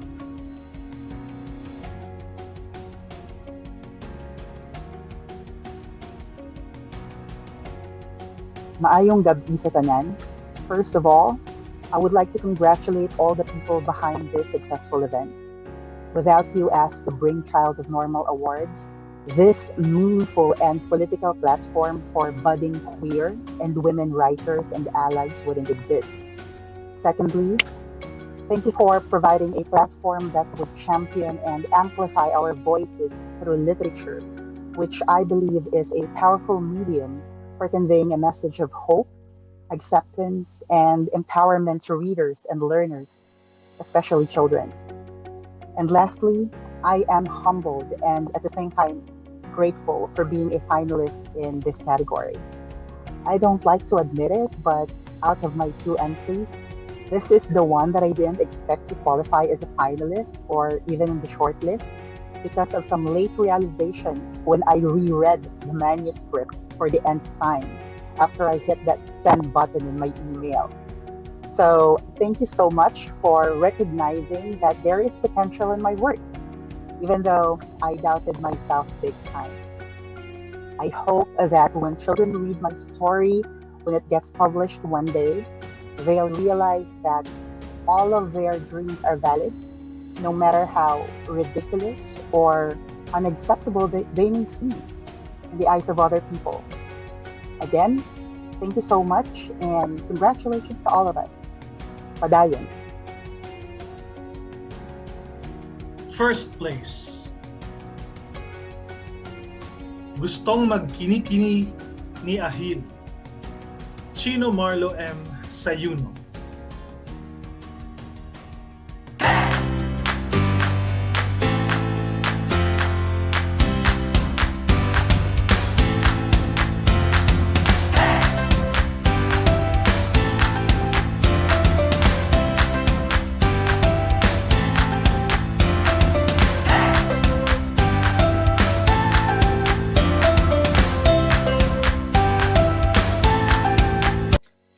Ako po ay lubos na nagpapasalamat sa PNU University Center for Gender and Development sa inyong pagkilala sa aking kwento bilang isa sa mga nagwagi sa mailikhaing kwentong pambata.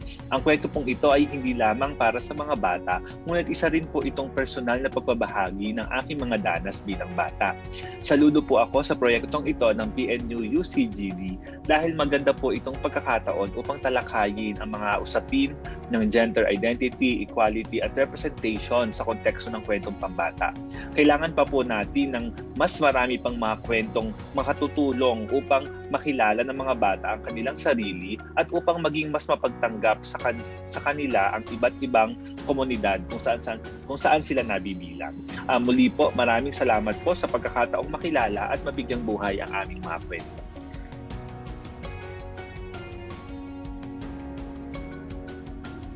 Congratulations to all the winners and the participants of the first Normal Awards for Gender Inclusive Literature, brought to you by Philippine Normal University.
Hi everyone, allow me today to please tell you a little bit more about the book development program of the Normal Awards of Philippine Normal University. And now I'd like to talk about illustrating children's books, which is part of the entire process that we have prepared.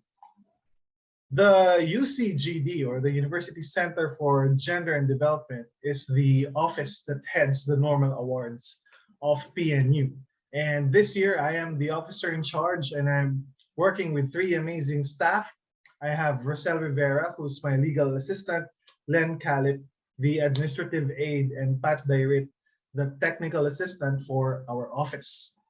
Now, for the Normal Awards program specifically, it's just the two of us mostly, me and Len. The Normal Awards, again, is the first entry to product gender inclusive competition in the Philippines. So this program, this awards program, accepts your entries, and at the end, it will become a product in the market. And it is, of course, governed by the advocacy of inclusivity, gender rights, and of course, gender equality. The phase one of the book development program is with is the Right Shop. And here is a picture of several of those who attended. There were many who attended, but these are just some of those who attended. And we had a great time critiquing, providing feedback for one another and how to improve the works of the winning entries so that they become publishable. Because there is according to the facilitators, there is a difference between a winning entry and a marketable entry or a publishable work. So that was the first part of the book development program, and these three are the facilitators that we have, and they were excellent, and of course they're actually famous names in the industry. So we have Randy Garlitos, we have Russell Molina, and we have Augie Rivera. Now for the phase two of the art workshop, we work with artists of Philippine Normal University by tapping the student organization called Textura. And we also worked with professional artists from DepEd and other parts of the Philippines, actually, to make the program reach further, and of course to include more people within this circle that we have of producing gender inclusive books for children. So now I'd like you to see some of the workshop videos that was shared during that art workshop. I hope you enjoy.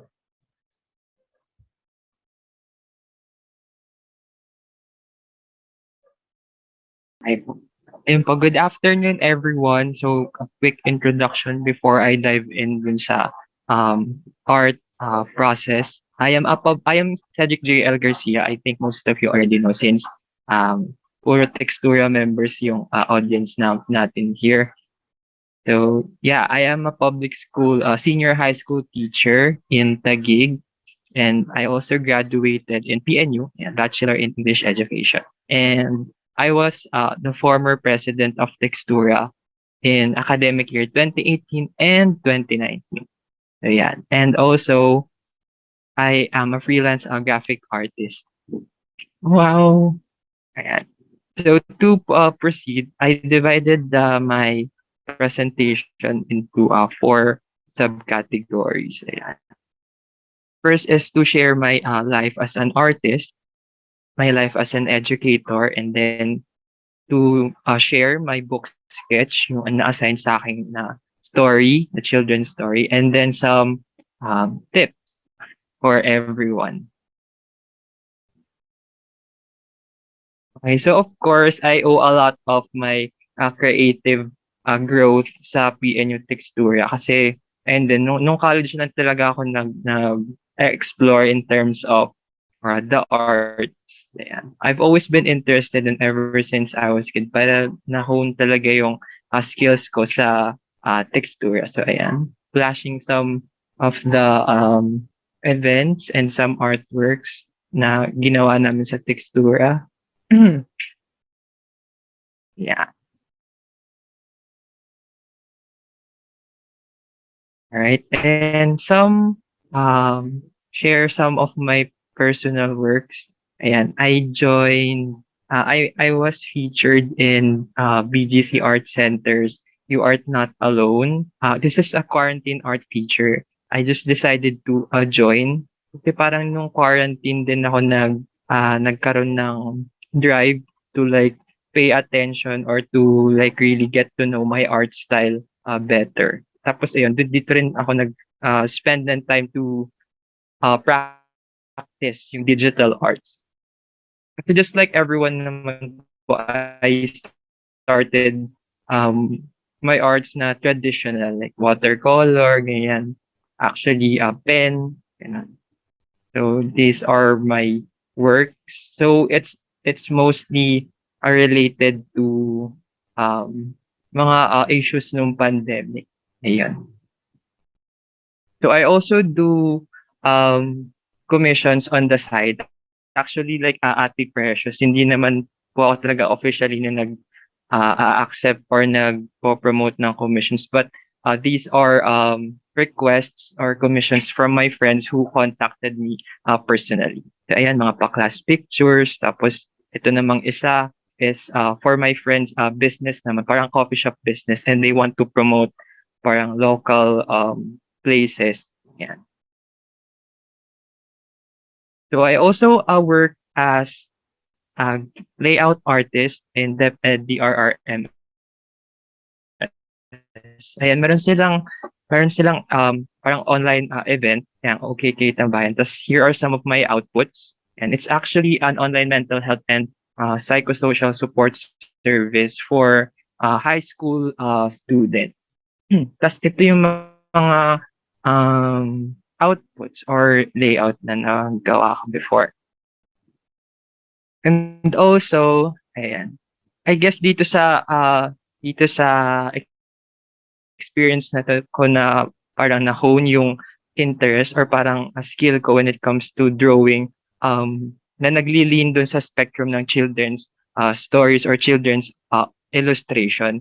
Kasi I was also one of the illustrators ng DepEd Buklatan. Ito naman, yung sa Buklatan naman sa DepEd is that every once a week meron parang online storytelling event. Tapos what they made me do is that yung mga stories na feature that day, gagawan ko siya ng parang recap poster. So kung ano yung napag-usapan, ano yung lessons nung nasa story. So here are some of them. Yung every book, children's book, and ginagawan ko ng parang summary poster. So, yeah. Another thing is, ayan, aside from, of course, those art that I made for work, I also have here, I want to show my personal art. I want to encourage everyone to like document your progress. And kasi like Ate Precious, parang nung umpisa din, parang I was shy at sharing my works. Pero kaya ako nag-start ng art account is that it's more of like parang documenting yung mga nagawa ko. I actually started posting yung mga random sketch sa likod ng notebook. Ayan, pag nakita niyo yung pinakababa, yung puro black and white sketches sa likod ng notebook. Ayan, tas it's just nice to see how far you've come or makita yung growth mo as an artist. And also, I want you to be proud of your works, of course. And remember that practice makes progress. So, ayan. These are some of the works na I did for personal reasons. So, ayan, nakikita niya, meron din akong face na traditional art ako. Tapos, I was once into journaling, watercolor. Tapos, ito na yung black and white era. Yung puro random sketch lang sa Pinopost ko siya pala dati before. It started nga nung college. Ayan.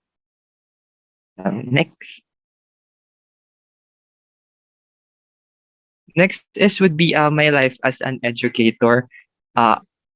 Of course, parang siguro when you become a teacher or when you're an artist, wherever you go, you take the art with you or you take the creativity with you, whatever field you are in. So, ayun, as a teacher, na-apply ko naman siya. And actually, I was thankful enough na recognize yung creativity when it comes to teaching. I get invited in some mga event or like where I get to speak or share my experiences when it comes to utilizing creativity when it comes to teaching. So ayan, very ano ko, pinopromulgate ko or minamanifest ko yung motto ng Textura na every artist can educate. So ayan, very proud Textura ano. And I also have a Facebook page na and ang pangalan is Educate. And ano lang yun, I just started to do it parang to share sa mga fellow teachers and nakita niyo sinishare ko din dyan yung mga education and art-related stuff that I find interesting. Tapos minsan nagpo-post ako ng mga inspirational or mga simple motivating artworks.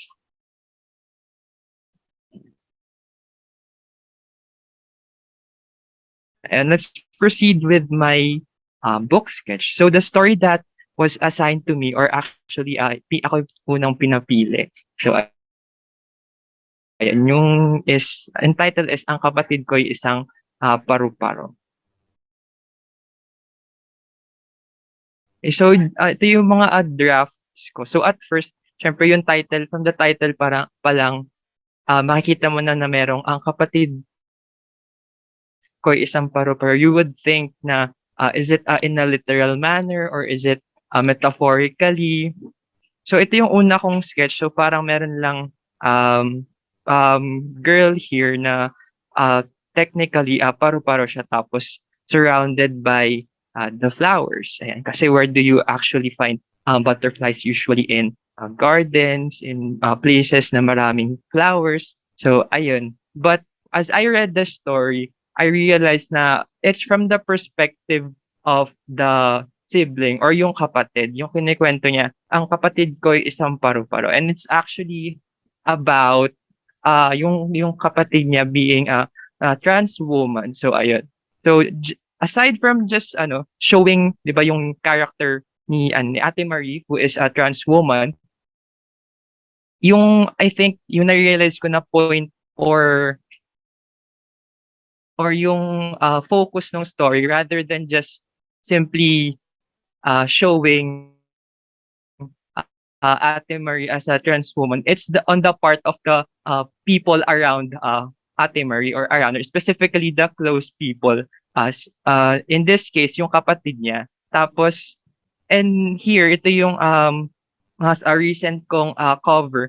I wanted to show, di ba, yung paano mo i-explain sa kids yung ganong scenario, yung pagbabago or yung being a trans woman, because of course growing up kids were raised or parang natutunan nila na there's only when you were born male you would grow up as a male, when you were born female you would grow as a female.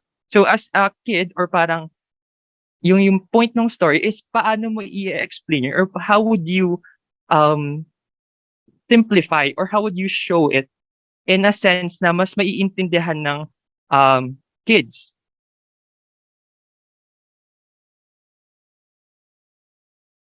So yun. So gusto kong soft cover, mas gusto kong ipakita rather than just yung si Ate Marie as a trans woman is the confusion, both confusion and discovery. Yung sa emotion ng bata, gusto kong mapakita yung both emotions na yun. At first, confused siya. Umuwi yung kuya niya from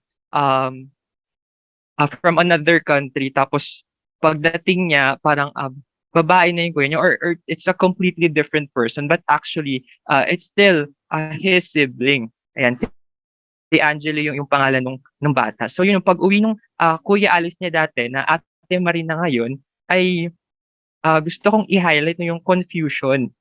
At kasi, di ba, yun naman talaga yung kids are curious individuals. So they keep on asking things, which is I want to emulate din sa cover. And also, ayun nga, aside from confusion, is yung sense of wonder or yung kung paano niya malalaman or discovery.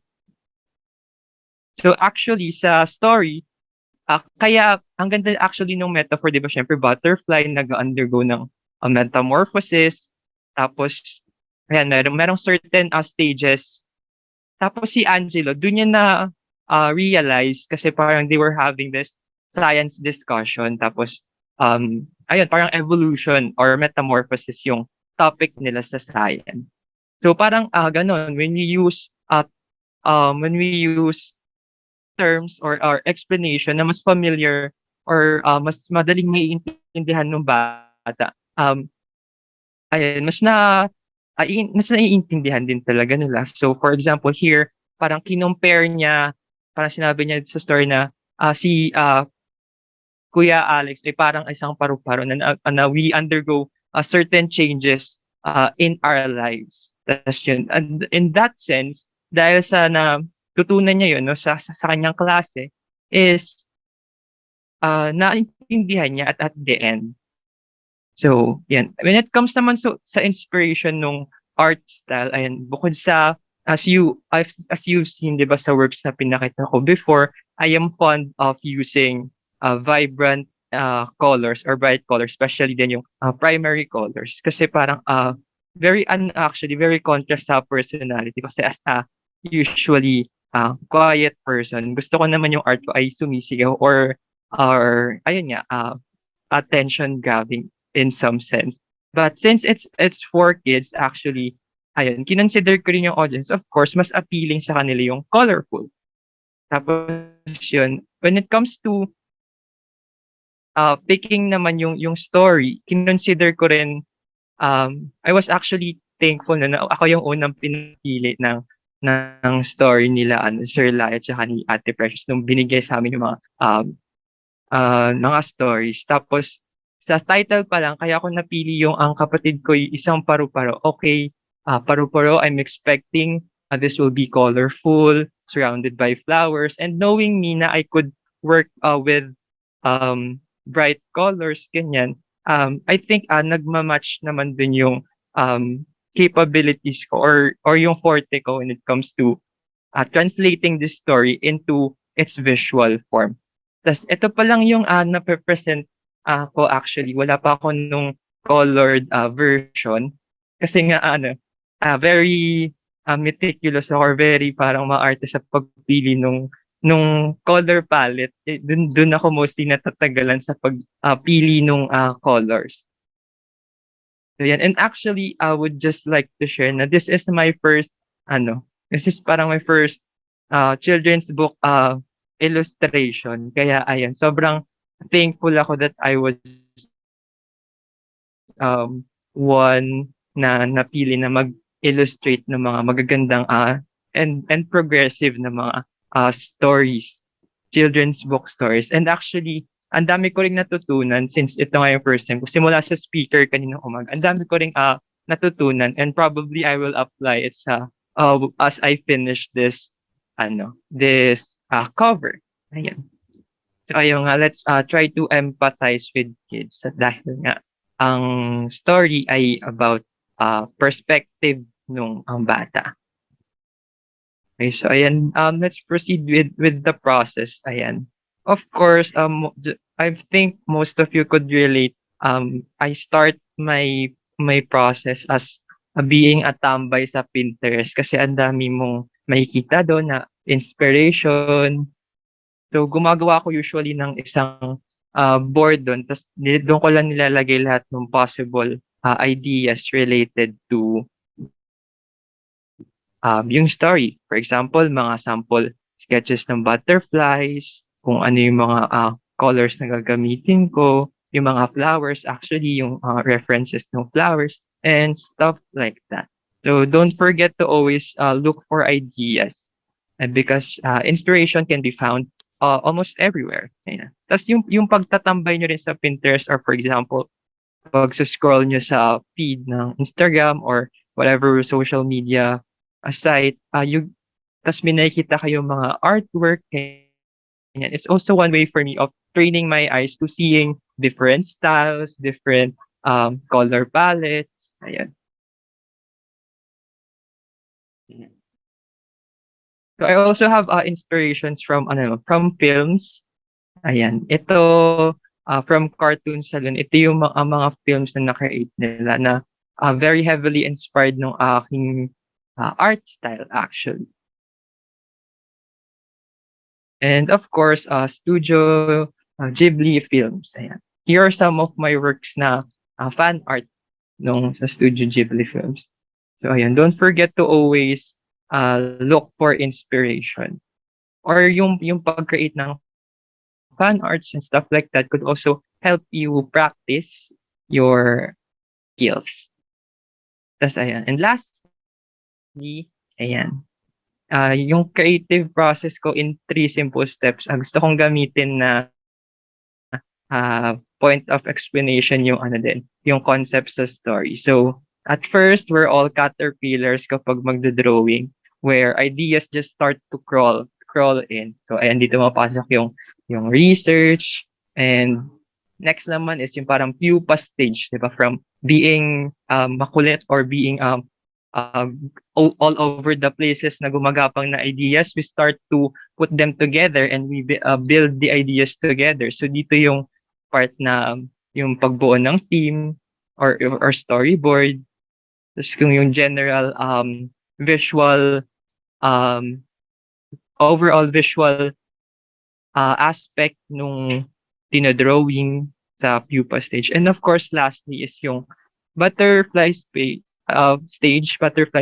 is where we let your works fly in complete color. So yung when it comes yung color finishing touches, ayan. So ito yung process ko, and I'm pretty sure it happens differently from with every artist. But ayan, ito yung how I would share my creative process. And to end this, parang gusto kong i-share tong 4 ways to boost your creativity. This actually is this 4 ways to boost your creativity. This is a collab with Sir Laya, Ate Precious, and the Textura members. So, ayan. Gusto ko lang sabihin sa inyo yung 4 ways. One is to just keep asking questions, stay curious. When it comes to drawing, sasabihin mo kung how would I interpret this, or what are the things you need to know first before you start sketching, stuff like that. Just always keep asking, or better yet, ask people who are more inclined to that field, or yung mga colleagues mo or fellow artists. Ayan. You can always ask them.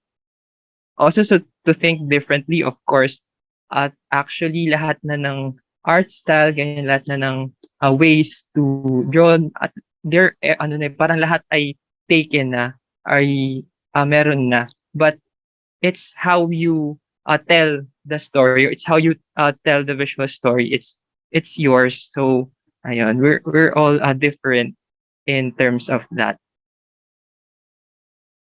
And also, don't forget to take risks. Kasi this is where we jump from our comfort zone into a growth zone or a bigger zone, which will unleash our potential. And lastly, to just keep on creating. That's all po. Thank you so much. Ayun lang po. Thank you.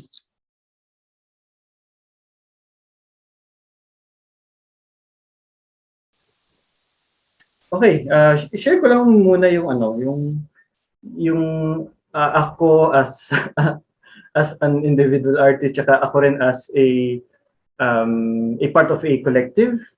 Tapos kung paano nito na nahubog yung personal aesthetics ko na siyang i-apply ko dito sa project na ito. Ayan. Mas realistic yung tendency ko talaga sa art, no? This is ballpen drawing. Parang gusto ko yung mga mabusisi na mga drawing. So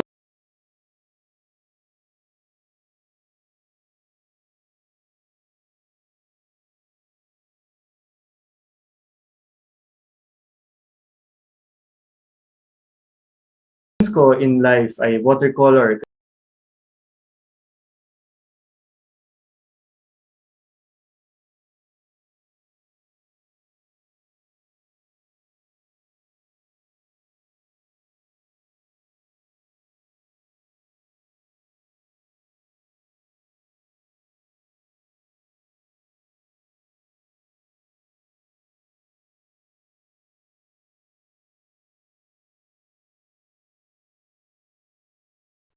some decades ago. This is in 2004. Ayan. So, hulaan nyo lang kung anong age ko dyan. uh, I'm a member of a group. We call ourselves Anino. So, I'll be talking ngayon as both as me and as Anino. Ang layunin namin ay ipalaganap or i-popularize ang shadow play sa Pilipinas. Actually ay kapatid ng Inc. Ang mga founders ng Anino ay mga mga key persons din noon sa Inc. Yung sila Ma'am Bernie Solina, si Ma'am Beth Parocha, si Kuya Robert Alejandro. Ayan, sila yung mga, ang tawag namin kung sa Anino, we call them Aninuno. Yan. So ito, this is a project, Florante at Laura. This is me creating some shadow puppets made from Felon. So ito-drawing mo na yan sa Felon and then i-cut manually. Tapos, since puppets ito, kailangan isipin din yung mga joints, paano gagalaw yung puppet, yung ano mga like yung shoulders ba, yung bewang ba, gumagalaw, etc. Yun. Ayan, so ito yung naging result. Ito yung kinakat ko, ayan, si Laura, yung nandun sa taas, si Laura, si Florante, tsaka si Adolfo, sila yung love triangle. Well, of course, feeling si Adolfo.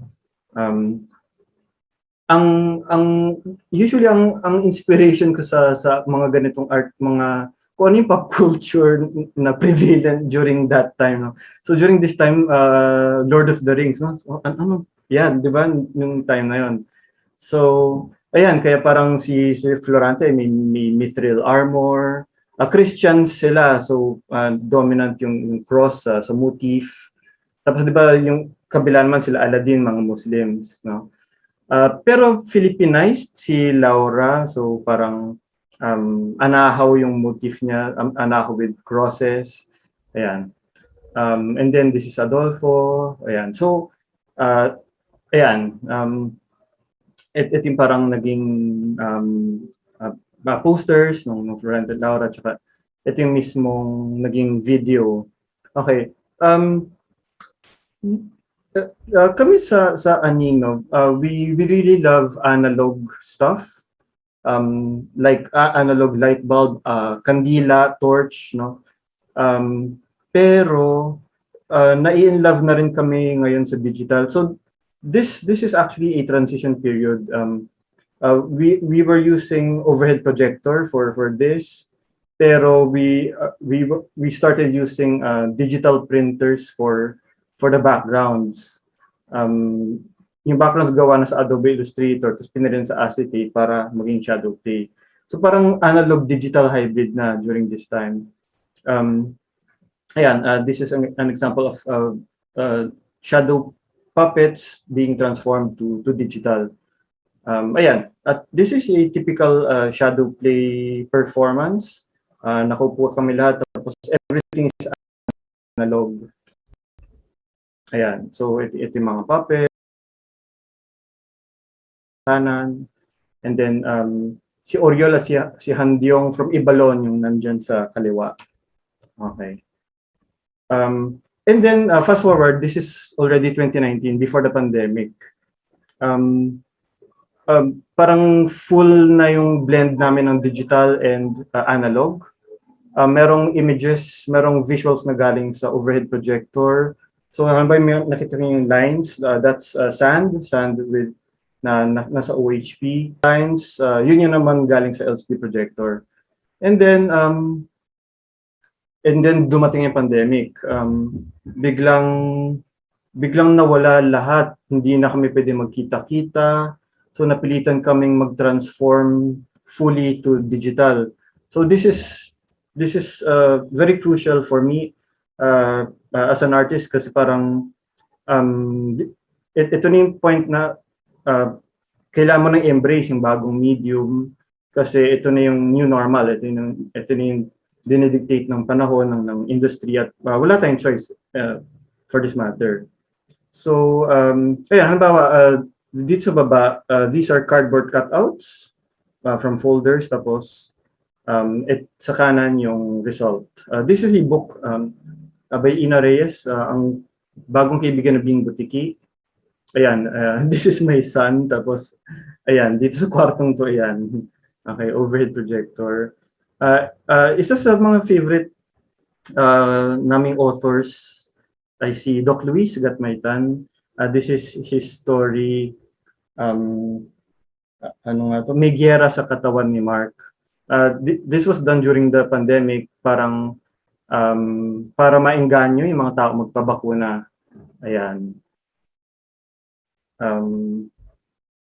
Ayan, just a short video. So ayan yung itsura ng cardboard cutout made from folder.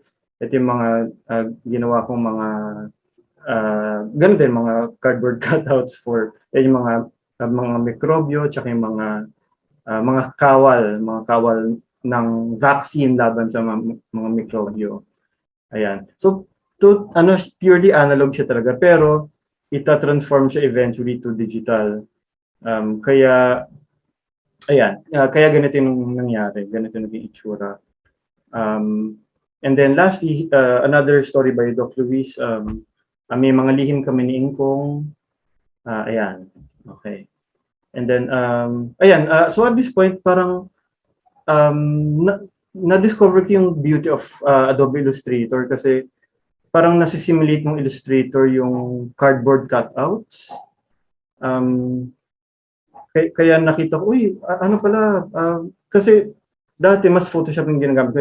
Nire-resist ko taging Adobe Illustrator. Pero dahil sa shadow play, nakita ko, ang ganda pala na medium yung Illustrator for digital art. Especially kung ganitong flat vector yung itsura, very shadow play. So yung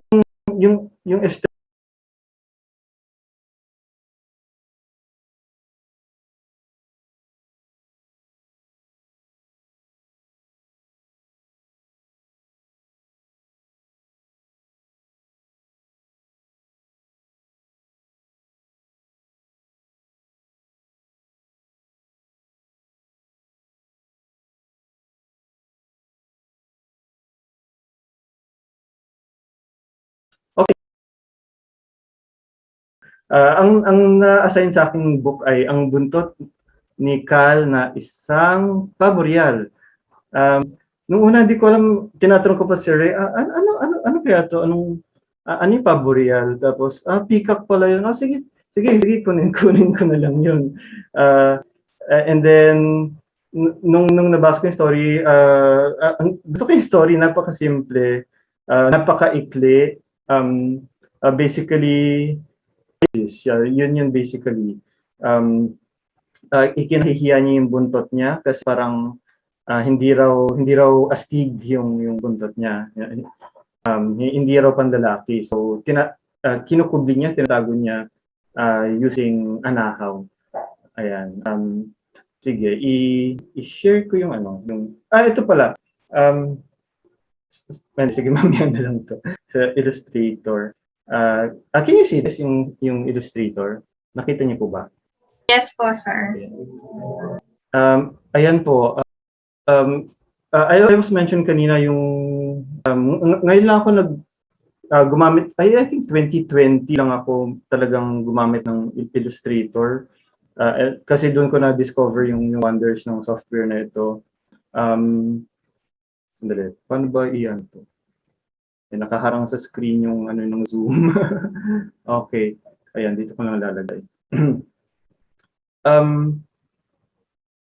So basically yung maganda sa digital art na explain din kanina nila Sir John, nila Sir Gam, yung layers, pwede talaga siyang i-adjust. Tapos maganda rin yung sharing kanina ni Sir Randy, yung problema talaga yung pinaka main challenge sa trad art for this, yung paano kung may revisions, kung halimbawa watercolor painting ito, kailangan mag-start from scratch ulit.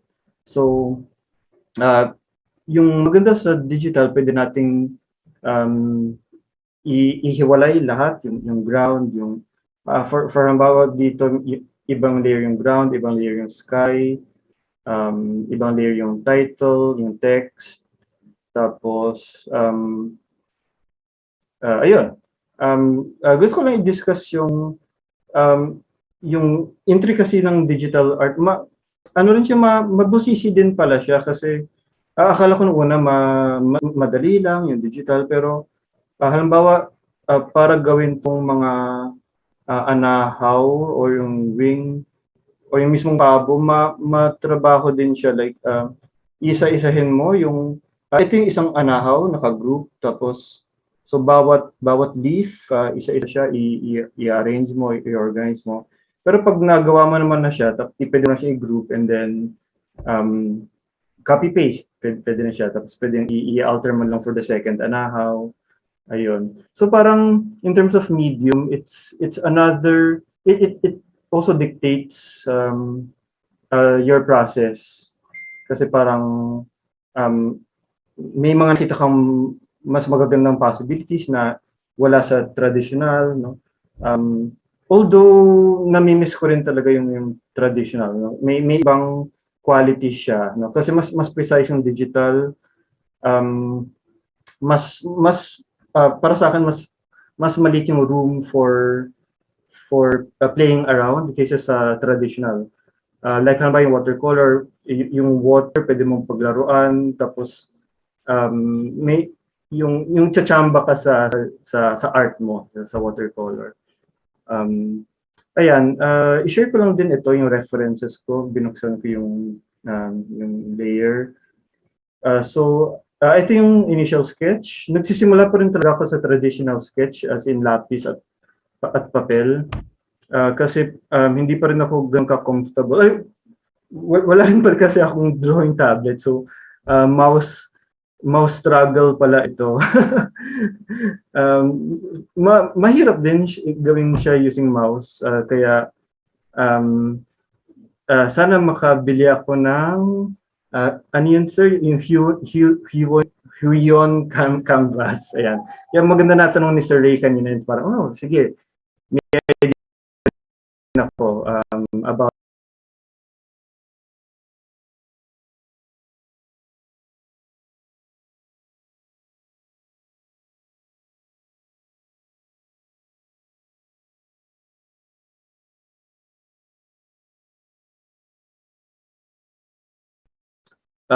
so parang tinitreat ko rin siya as a puppet. Iba-iba yung mga components niya, like yung leg, iba rin siya. So pwede kong iba-ibahin yung position niya. Halimbawa itong wing na ito, hindi pa rin ako solve dito sa position niya, tsaka sa colors niya. So pwede pa siyang mag-iba based on the pictures here. Ayan.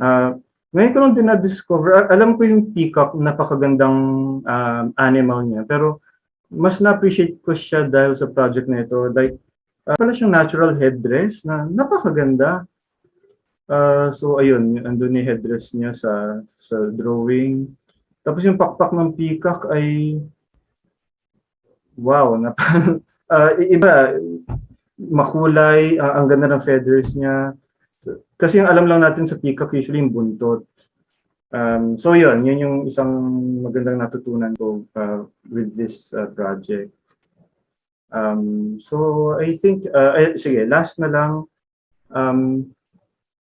Sa colors, kanina kasi maraming nagtatanong din sa colors. May isa lang akong tip, sinishare ko palagi ito sa mga students ko. Color.adobe.com. Tapos i-search mo lang yung gusto mong keyword, no? Halimbawa, tinype ko dito, Ghibli, kasi I'm also a huge fan of Studio Ghibli. Ghibli.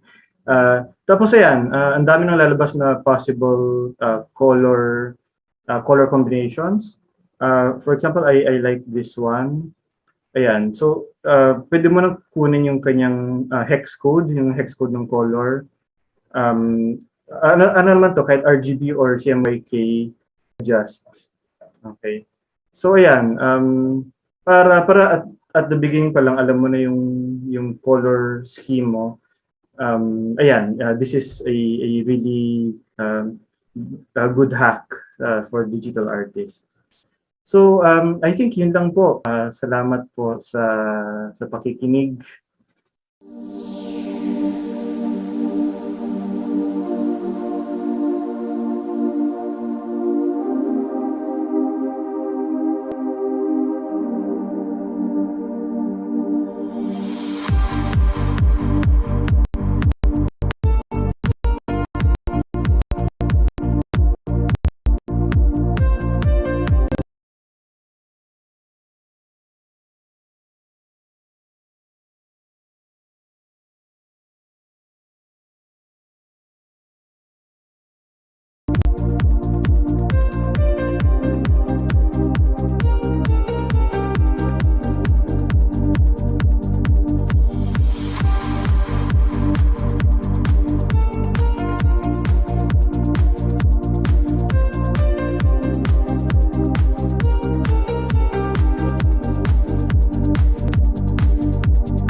And so, good morning again, everyone. I'm Precious Daluz. I studied po in PNU. I graduated 2018 as an English major. So I also did not formally study art. As I'm mostly a self-taught artist. I did study po art for one semester when I went on an exchange program through Fulbright. So that was the only time that I really got to be in a classroom just to study art. But apart from that, I take inspiration po from children's books also, and TV shows, cartoons, etc. Okay. So next slide, please. Ayan po. So I'm an art teacher. I'm teaching grades 6 to 12 at Southville International School. So far I've only had one project along the lines of like illustrating for children with Sir Genaro, but it's actually more of a workbook than a children's book. So this opportunity is something that was very exciting for me because I think I've always wanted to really illustrate for children's literature. Currently at Southville, I'm also our campus paper advisor. And yeah, in relation po to being like a student, a journalist, in college, before I started Textura with my friends, I was part of the Torch for about 2.5 years. And the reason why I thought of like coming up with something like Textura was kasi po nakita ko rin sa mga friends ko from other majors na bakit walang organization for artists.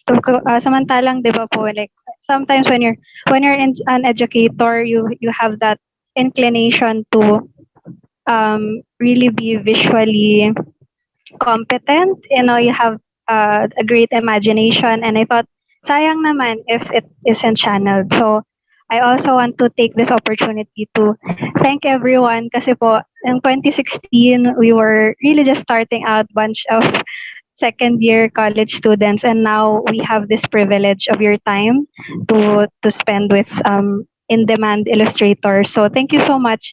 And to our Textura members who are here, sana we can make the most of this opportunity. So ayan po. And of course, thank you to Sir Laya for supporting the idea through and through. So next po, yeah, so now these are just some sample works by my students. We do sometimes little dioramas, or we make little how do you call it, like crafts and sculptures depending on the materials that are available per level. So I don't really have, I only get to decide one medium per level, and then the school provides the material. So there's a lot of freedom in my work, which I'm very proud of and I really enjoy. So there. Next po. There. So the first time, I also wasn't comfortable sharing my work online kasi I find myself introverted. But one day during my first year of teaching, I had a very bad day.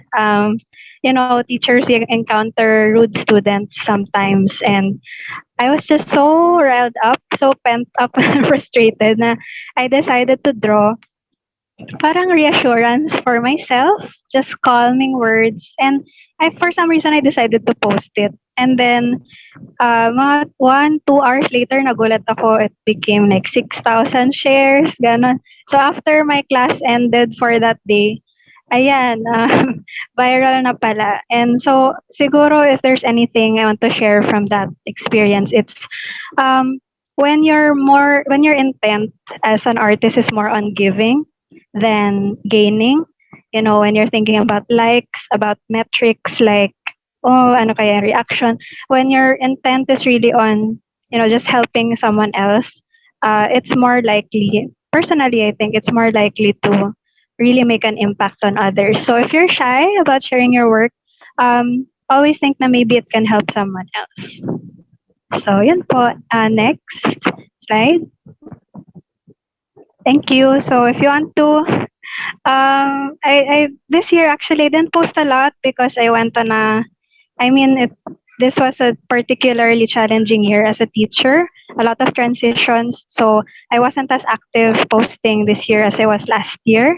But I do hope to post again soon. So if you would like to follow me on my art journey, reviving the art journey, this is my page lines here and there. So next po. Here. So these are the sample posts. I like to share quotes mostly or just insights. Again, these are these are affirmations that I tell myself. So it's not like I'm a master of Zen and master of peace, mindfulness and anything. But I feel like if these are words that are comforting to me, it might help someone else. Kaya, ayan po. There are other examples in the next slide. So those are just sample quotes, random thoughts. There. So something as simple as taking the time that you need, things that are I feel are universal affirmations and words of comfort to the self. So if I encounter a quote when I read, so that's another tip maybe for our young artists. If you're reading, if you are fond of reading and something strikes you in particular, that can be a source of inspiration for practicing art that you're making. Next po. Thank you.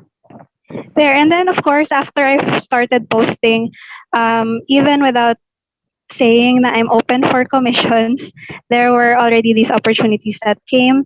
I have a co-teacher who recently finished his master's, and he requested that I help draw for his final thesis project, which is a board game for first aid.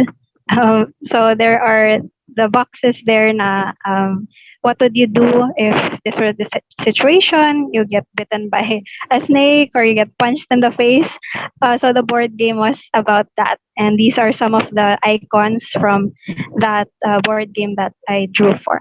And of course, the regular or usual commissions are also for portraits or couple portraits like that, or even family portraits. So next po. There. So far this is actually the I'm still in the work in progress. I mean the formative stages for the book Papa ko rin si Mama ko rin. I want to really research more on this one because for this book I found it particularly challenging po na the characters, unlike the other examples, they're not represented by an animal. There's no metaphor na sila ay ibon or sirena. So alam niyo naman po ngayon no, sobrang dali lang mag-picture ng book, ng module. Magugulat ka na lang viral ka sa Facebook for all the wrong reasons. So I'm trying my best to while being mindful of the deadlines, of course, but to also make the time to research to avoid misrepresentation and stereotypes. So this is what I have so far. Basically, the story is about a boy who is unashamed in sharing the story of his mama's life, Mama Corinne, who's also biologically male. And I think it's such a heartwarming story because of the way Danton, the young boy, is described, is really beaming with pride. There's no hesitation. So I'm imagining the cover to be something na he's really proud to show off. So next po. There. So this is my drawing style in a nutshell. I draw on paper, I scan on my phone, I color with an app called Medibang Paint. For the 4 years that I've been teaching visual arts, I've always been low budget. Kasi a breadwinner din and hoping to buy a tablet soon. But I also do this to encourage my students. Now there's really no excuse. Sometimes no, you have to be resourceful. There are so many ways, a lot of affordable ways to make time and create art, to make time for art. So in case you're looking for a process that's just like 3 steps, this is mine. And of course, in the selection of colors, it's more on independent study of color theory. Next po. So my color inspirations were taken from books that I loved growing up. I was always drawn to books that were very mild in color, specifically books that would play around with primary colors, so red, blue, and yellow. If you see, it's just variations like analogous color schemes, monochromatic.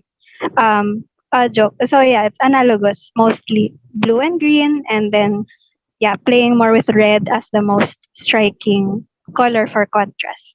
So try to revisit what are books that you found loving. There are kids who are more drawn to yung talagang striking color, and that's good for a certain age. But yeah, try to think about the books that you personally loved as a kid. Next. So when I tried to narrow down my color palette, I tried to, of course, apply it in my own works. So these are some of the sketches I've done since last year. So they're the more recent ones. The one on the left side is the part of the cover I did for Sir Genaro for like the workbook that he made for the kids in quarantine. So it's like a do-it-yourself, make your own story type of book. And then the other two are just more of personal art. So you can see how I try to apply the very low-key, mild, toned-down color palette in my artworks. Next, please. Thank you po. So my favorite illustrator growing up was Brett Hellquist. He illustrated all the series of Unfortunate Events books. I'm not sure if any of you are reading that series, but I've always been so drawn to the way na parang creepy and yet still very appealing for kids yung line art niya. Right? So Cedric says, favorite niya rin yun. Yeah, so I think until now, I enjoy making line art so much because of this particular artist. It's just so, parang gusto mo lang tingnan ng matagal and hindi nakakaumay. So, yeah. Next, please. Of course, apart from Brett Hellquist, I also take inspiration from the likes of Manix Abrera, Sir Paul Medina Jr., Pugad Baboy. I really love their style. So these are my artworks na line art. I think after work, this is the type of style that I do more kasi I find it very relaxing. I don't find it relaxing to color for some reason. When I see adult coloring books, parang I don't think I'll be relaxed doon kasi I overthink yung pag-harmonize ng color. So I like to keep a lot of my works black and white like this. So next, please. Yeah. Next slide na po. Thank you. There. So for the process of drawing the character, so I tried to look more on the way that the characters are talking. So when I was conceptualizing the appearance of Danton, he, based on the text, because you really just receive the text, the narrative, I would try to pay attention to the way he says he would relay his report. So to quote, he said in one part, tingnan niyo kung gaano katitingkad ang kulay ng mga lobo sa likuran niya. So there's no, alam niyo, it's parang shameless. It's just really proud and beaming. And I also wanted to show Danton as like a testament or like a proof that you can be raised well by queer parents. They're also just as capable of raising very polite, well-groomed, well-behaved kids and kind children like Danton. So that's what I had in mind when I was trying to think, ano kaya itsura ni Danton for this book. Next po. And then for Mama Corinne, this is the character that I really am still in the process of developing. Kasi nga po, like what I said earlier, I really don't want to make like drawn away as very stereotypical. But based on the text, so these are some, may kolerete ang kanyang mukha at baka sa kanyang mapupulang labi ang kaligayahan. So someone na has a big personality. Yun nga po, I also imagine that it trickled down to Danton na he got that same personality from his mama ko rin. So you're not always thinking about characters independently, no, solo lang, but you have to think how they relate to each other. And sabi nga ni Danton dito, pangarap talaga ni mama ko rin na maging isang sikat na makeup artist. To be honest, there was really a specific person that came to mind after reading the text. And that was actually Paolo Ballesteros. So next slide po. I've watched 2 of his movies. And in both the movies, he's always portrayed as, yun nga, a super talented type of drag queen kind of energy. Pero at the same time, he's also depicted as a loving father, which is, for me, would be a really nice inspiration for this book. But of course, I can't just tie yung impression of what yung representation of a father to a single person. That's why I'm still, and I also personally don't know any queer parents. So I want to take the time in developing the appearance of Mama Corinne. So ayan po, next. Yeah, and then in drawing the scenes or perhaps the pages, I'm imagining na because Danton is actually showing off like an album na si Danton din has a very extra personality kasi bawat pahina kulay ng rainbow. So imagine yung effort. So something like that. I'm imagining that the pages of the book would be really like flipping through an album na gawa ng student, sariling sikap type of album. And yeah, with the pages having all the colors of the rainbow. So next, I'm not sure if it's last slide for you.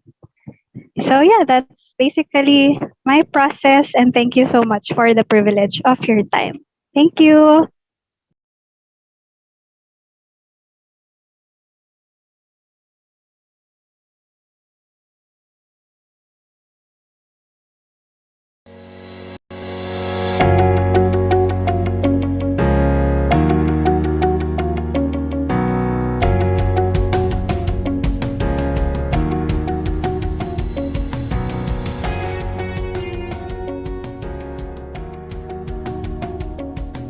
From Philippine Normal University, welcome to the Normal Awards.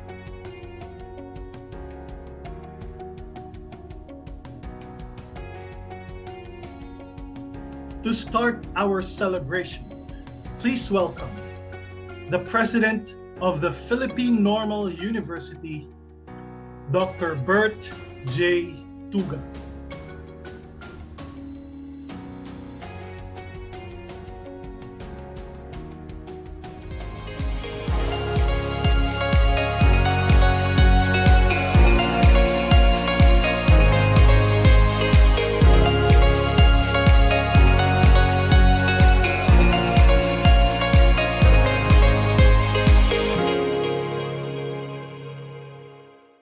A pleasant evening, everyone. I would like to thank the University Center for Gender and Development for inviting me to be the guest speaker for tonight's event. I also would like to thank and express my gratitude to all the university officials, faculty members, and staff who supported and made this event possible. I also would like to congratulate all writers and poets who have submitted their creative works. And to the winning entries, this night is for you, and congratulations in advance. We sang nearly shouting the lyrics and wind clipping at our voices. They say a song can be a bridge map, but I say it's also the ground we stand on. And maybe we sing to keep ourselves from falling.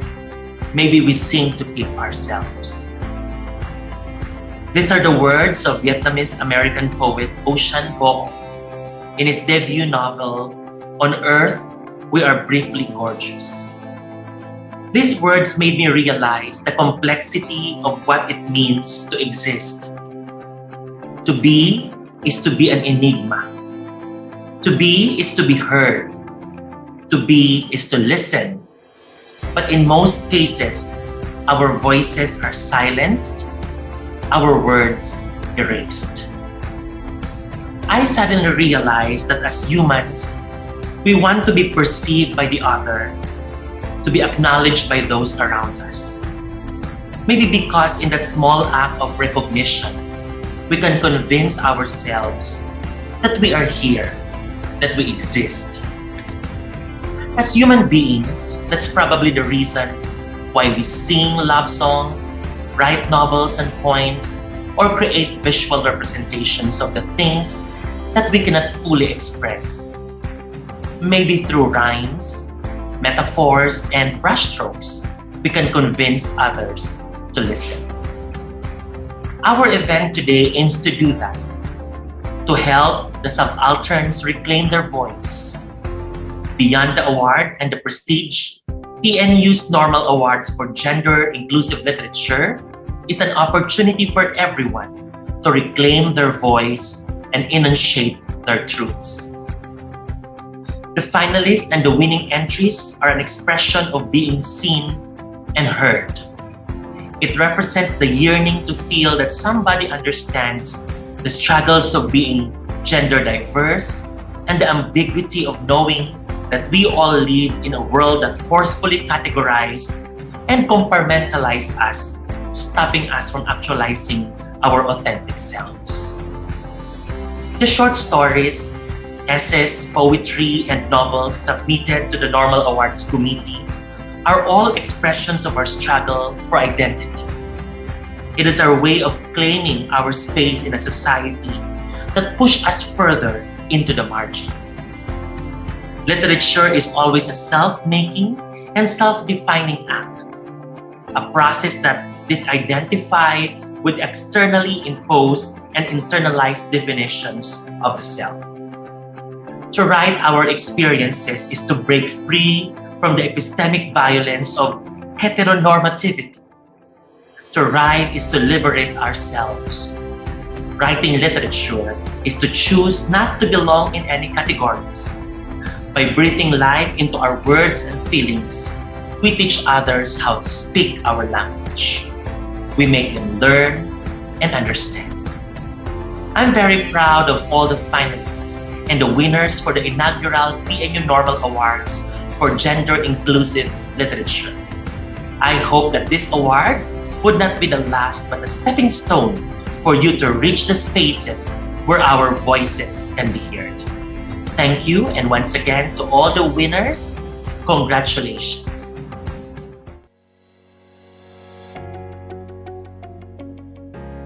Ladies and gentlemen, I am proud to share with you the message of our guest speaker, Dr. Marjorie Evasco.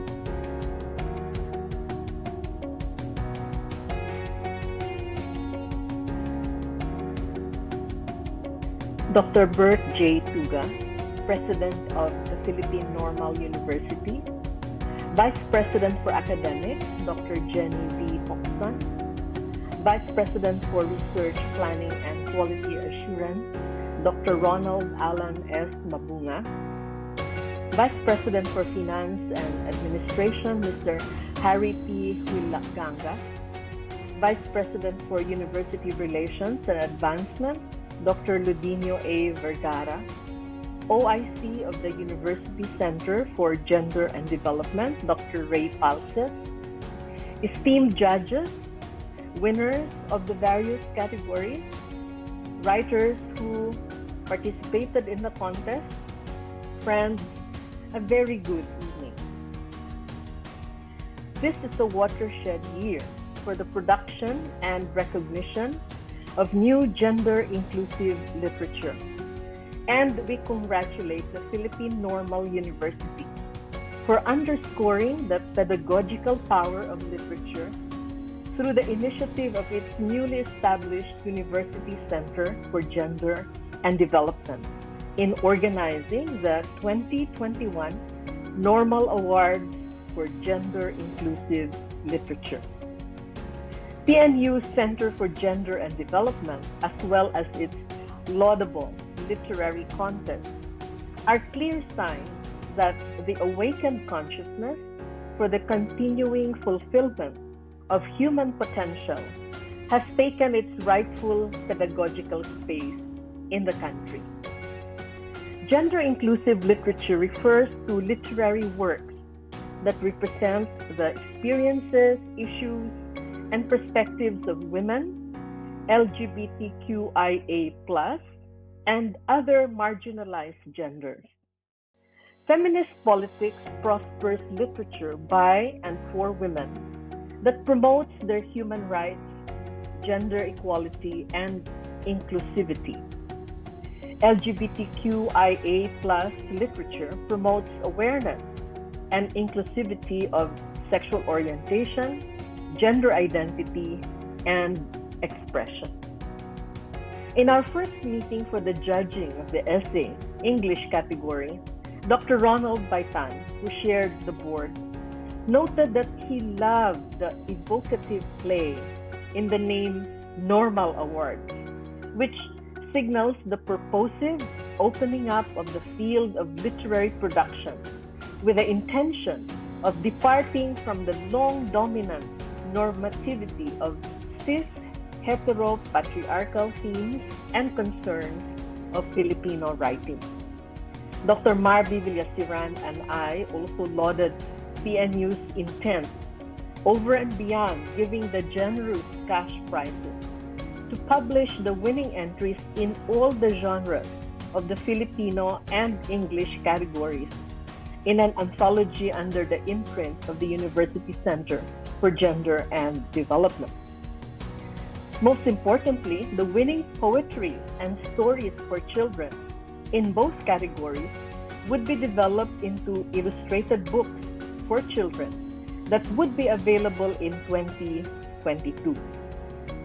Never before has the time-space gap between writers and the audiences been bridged so closely by any literary content, thus establishing the point that every excellent literary work at the frontiers of critical pedagogy must be read by Filipino readers, particularly the young, whose gender-inclusive education now determines the kind of Philippine society we wish to have in the next generation.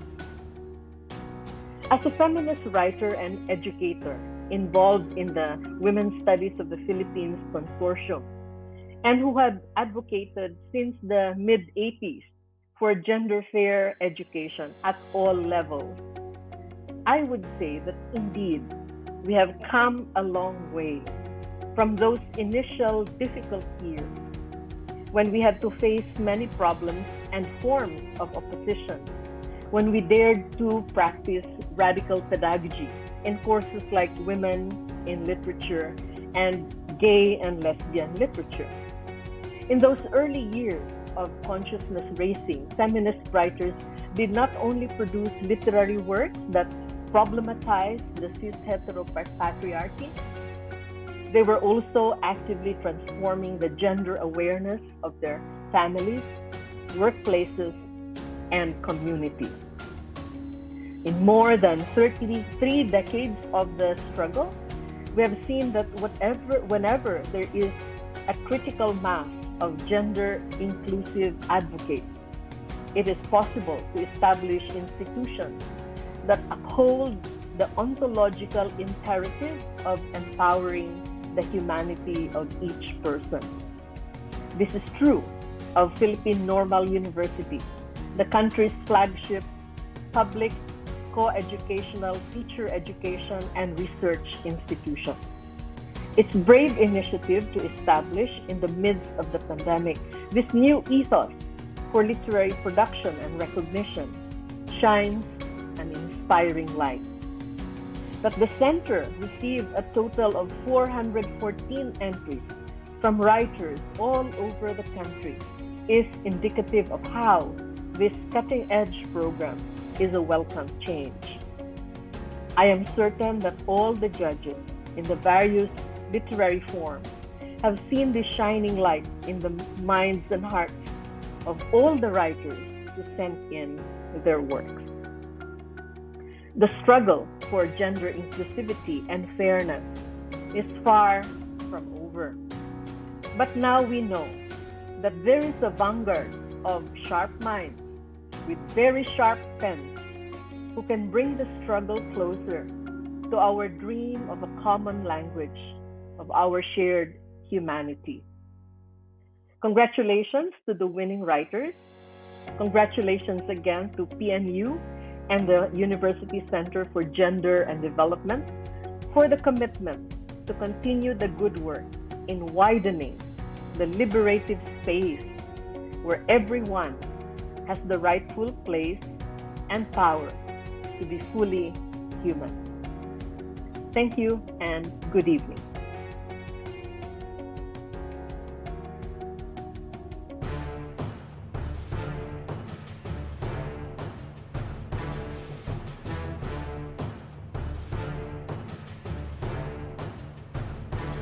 We are proud to introduce to you the members of the Board of Judges of the different categories of the Normal Awards. The judges for poetry: Professor Nerissa del Carmen Guevara, Dr. Noel Leslie de la Cruz, Mr. Carlomar Dawana. For the category Tula, Miss Aida Santos, Dr. Louis John Sanchez, Dr. Dina Rom.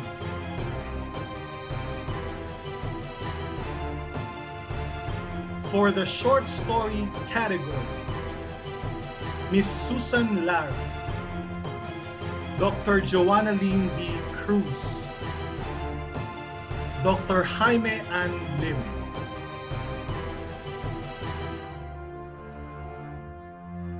For the category Maikling Kwento, Miss Mayet Bayuga, Dr. John Iremil Teodoro, Professor Danilo Francisco M. Reyes.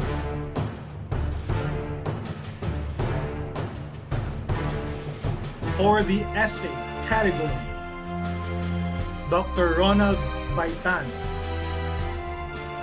Dr. Marby Villaseran, Dr. Marjorie Evasco.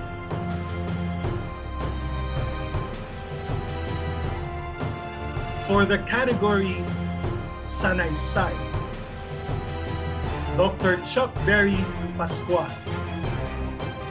Dr. Cesar Aquino, Dr. Eugene Evasco.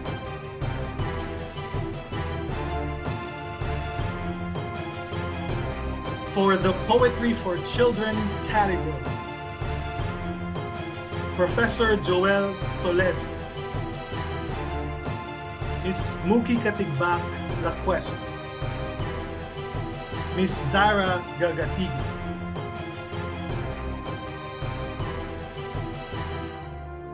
For the category Tulang Pambata, Mr. John Enrico Toral, Dr. Joey Tabu, Dr. Michael Coroza.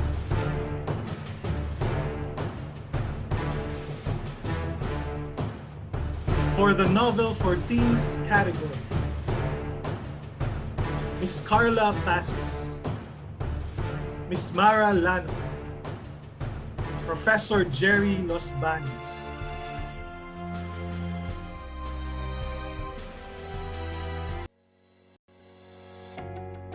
And now,